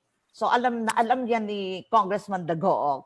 So yan ho, regular yan. Ngayon, ang kailangan lang namin gawin, balikan namin aming suriin kung ano yung reports na nasubmit. And then we will be able, ERC will be able to determine whether there is really an overcharging. Yun po. Kasi mahirap po magsabi, nag-overcharge yan kasi mataas ang bill. Kailangan po may pagbatayan ang ERC. At ito po, ang batayan namin ay ang mga reports na isinasubmit. Thank you, Mr. Chair. Mr. Chair. Thank you, Chair Agnes. Yes, Honorable Dagoc. So that the public will be informed on the processes. Kasi parang we have been abusing the term overcharging, pero marami ho ang hindi nakakalam. Madam Chair Agnes. Yes. Ano ho ba ang mga klase ng sitwasyon na magkakaroon ng possible overcharging ang mga distribution utilities? Sa reading lang ho ba o mayroon pang ibang mga factors that will affect somewhat kind of overcharging, but it is not really intentional in effect? For example, doon sa ating advisory, sinabi natin that the distribution utilities and ECs should not collect the fit-all. And therefore, kung ito po, kinolect pa rin. If the fit-all allowance was still collected despite the advisory of the ERC, then we can consider this One, violation of the advisory, and second, overcharging. So yun po yung ating gustong makita. And that's the reason why we will have to go into the reports of the different and EC. So yan po yung mga example. Ngayon, kung yung rate din, they use a different rate, overcharging din po yan. Kaya po hindi pwedeng sabing pag mataas ang iyong bill, may overcharging. Yun po yun. Salamat po, Mr. Chair. Mr. Chair, itanong ko lang Yes, ho sa... last question, Honorable Dagook. Yes, Mr. Chair. Yun ho bang Energy Regulatory Commission ay regularly ho ba nagre-require sa lahat ng distribution utilities ng computation kung yung mga sinisingil nila ay sumusubra o kulang, kagaya ng generation charge, transmission charge, systems loss charge, at iba pang mga charges. Is there a policy of the Energy Regulatory Commission requiring all distribution utilities to correct whether or not there is an over or undercharging, so that there is fairness on the part of the DOs and the consumers? Meron naman tayong ginagawa na at the end of a period, the ERC comes up with a finding of over and under collection. So these are regular matters and regular, and I would say even routine work at ERC that we determine whether there's an overcharging or there is an undercharging. If there was an overcharging, then the DU or the EC will have to refund. If there is an under, then the EC or the DU will have to collect from the consumers. So these are regular work of the ERC. Alam na alam yan ni Congressman Dagook. Thank you, Ma'am Chair. Yes, Honorable Dagook. Ang issue na lang, Mr. Chair, dito ay kung halimbawa, after the filing, because DOs are regularly required to file over and under recovery. Kasi hindi talaga magkatugma, kasi when you compute your generation charge in the current month, you are using the data on the previous month. Yes. At hindi mo magkatugma yung sales mo this month at yung sales mo previous month. So hindi talaga sinasadya ng DOs yun na may over and under. That's why there is a mechanism on the part of the regulator to determine kung may nangyaring over and under every 3 years. At after determining kung may over, yan yung sinasabi na they are ordered to refund. Ang pag na-under naman, DOs are ordered to recover on a specific amount. Hindi po tuloy-tuloy yun. Tatanggalin po yung amount na yan after makuha yung amount na supposed to be recovered. Now, the only remaining question is kung may mga DO na being ordered to refund, like in this case, for example, may a certain DO ordered to refund, pero hindi naman niya binalik. So, that is another issue. Because in the case of I can cite the case of electric cooperatives, talagang we are religiously complying that kasi tinitingnan ni ERC on a monthly basis, nagre-report kami magkano na yung na-refund, magkano na lang yung natira. At kung mayroong hindi na-refund, another penalty po yun. So, that's why I wonder why there are reports in this hearing na mayroong mga DO na until now, hindi nagre-refund ng billions because that does not happen in the electric cooperative. ERC is very strict to us. Yes. Thank you, Honorable Dagook. Yes, Mr. Chairman, natakot ako sa hindi sinabi ni Congressman Dagook. In other words, what was unsaid. But I can go into that later when my time comes. Yes, thank you, Ma'am Chair. Thank you, Honorable Dagook. And now, lastly, I'd like to acknowledge Honorable Arlene Brosas. Thank you, Mr. Chair. Thank you, Mr. Chair. Mr. Chair, short lang po. No, please proceed. Kasi I think na exhaust na po yung mga sinabi ng mga consumer groups, ng mga advocates, yung mga kahilingan. Very, very specific nga yung mga kahilingan. At ang kailangan po natin ngayon, action. Sa totoo lang. And I think, batay sa Meralco presentation na sinabi na no disconnection until September 30, yung Meralco will absorb convenience fees from March 15 to May 15. It falls short no, sa panawagan po ng mga mahihirap, lalong-lalo na ng mga walang trabaho ngayon, lalong-lalo na yung mga mawawalan ng trabaho ngayon dahil hindi talaga nilang kakayaning magbayad ng kuryente. Tapos, hindi naman natin winave yung panahon na wala silang trabaho, paano na yung mga isang kahig, isang pa, no? Yung pangkain at pang araw-araw lang yung kinikita. Hindi po talaga yan kakayanin. Kailangan po talaga ng drastic measure para tulungan sila, lalong-lalo na definitely, yung binigay pong deadline ng September 30, hindi po kakayanin yung bayaran ng mga tao. Yung mga sunod-sunod, tapos dumoble at trumiple. In fact, as early as kailan po kami nag-file? May 18, 2020, nag-file po kami ng House Resolution 879 dahil dinidikdik na po kami ng taong bayan dito sa directing the Committee on Energy to investigate in aid of legislation the sudden big spike nga in Meralco electricity rates and bills despite the overcapacity of electricity supply. May ganun po kasing claim kaya gusto po talaga ng makabayan na magkaroon ng pagdinig dito. It was referred sa good government and public accountability pero busy pa yata sila, no? Kaya hindi mapag-usapan ito. Ang gusto po sana talaga namin, mabutbut natin yung usapin ng mga maliliit nating mamamayan. Magkaroon ng kaagarang aksyon, kaugnay dito sa matataas nilang bills, no? Yung kuryente nila. Ngayon pa na may pandemya, hindi naman titigil kahit pa sabihin nyo po na yung convenience fees from March 15 to May 15, mag-online pa rin ang mga tao sa mga susunod na panahon So ano po talaga yung mga kailangan natin? Disconnection, yung magkaroon ng disconnection, no disconnection hanggang September 30.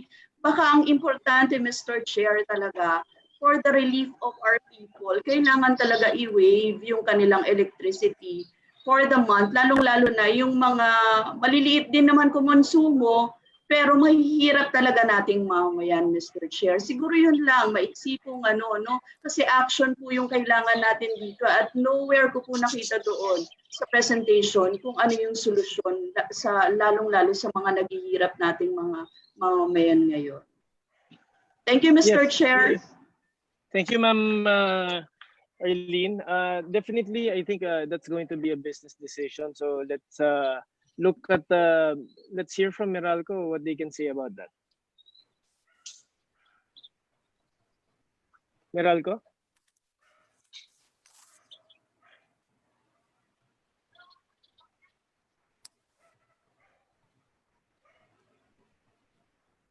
Wala na yata yung Meralco, Mr. Chair. Wait, I'm sure they're there. Meralco, can you reply to that? Yes, Mr. Chair. Naunawaan po namin yung sinabi ng kagalang-galang Congresswoman sa Gabriela. So sinisikap naman po namin sa Meralco na mapagbigyan lahat ng hinihiling sa amin sa abot ng aming makakaya. So pag-aaralan po namin ng mabuti bawat po hinihiling ng ating kagalang-galang na Congresswoman. So doon po sa mga issues na ni-raise sa amin, pinipilit naman po namin sagutin ito. Doon lamang po sa concern na sa rate, no? Gusto ko lamang pong ipaliwanag na hindi naman po ang nagtaas ng rate ang Meralco throughout this pandemic. Tumaas lamang po ang konsumo na narehistro kaya po nagresulta ito sa mas mataas na bidding sa consumers. At ginawa naman po ito agad ng paraan na mabawasan yung burden sa consumer sa pagbayad nito. Sa tulong din po ng Energy Regulatory Commission, ano, so naglabas sila ng advisory na maging mapaikli yung payment or staggered yung payment, no, into 4 or 6 months depende sa kilowatt hour consumption. Ganun din po yung Meralco, sinikap din namin na makatulong sa consumers at mabawasan yung singil sa generation charge sa pag-claim namin ng force majeure na umabot na po sa 1.6 billion savings sa aming mga consumers. So marami pa pong naibigay na tulong ang Meralco, hindi lamang sa pamamagitan ng rate. Marami rin po kaming naitulong sa panahon ng pandemic, ano, na binigay namin sa ating mga kababayan. So yun lamang po. Doon naman po sa distribution rate, nais ko lamang pong sagutin yung papaintulutan ni kagalang-galang na chairperson, sagutin yung kanina pong issue ni Mr. David Tan. Yes, of course. Please proceed. Unang-una po, ni-raise niya yung Meralco daw ay mayroong MAR. So lilinawin ko lamang po, wala pong MAR ang Meralco. Ang MAR po ay nag-a-apply lamang sa NGCP. So hindi po kami, ang rate po namin ay hindi government na tinatawag na MAR. Pangalawa po, yung tungkol naman sa DSM rate, yung sa distribution, supply, and metering charge na sinasabi ni Mr. Ginoong Tan, ito po ay siningil namin sa consumers. Yung rate po na ito ay yung aprobado ng ERC. Mabe-verify po yan sa Energy Regulatory Commission. Kung ano man po yung rate na nakalagay sa aming website, yun din lamang po ang sinisingil namin. Hindi po kami authorized or allowed na magsingil ng rate na sobra sa inlaw ng ERC sa amin. Doon po sa sinasabing per customer class na rate, yung sa residential, sa industrial, sa commercial, yung rate po na ito ay dinetermine din ng Energy Regulatory Commission based on the principle po ng cost to serve. So mas mataas po ang cost sa pag-serve sa residential, so medyo mas mataas po ang rate na sa kanila compared sa industrial at sa commercial customers. Doon naman po sa sinasabi kanina ni Mr. Tan na yung nung panahon daw po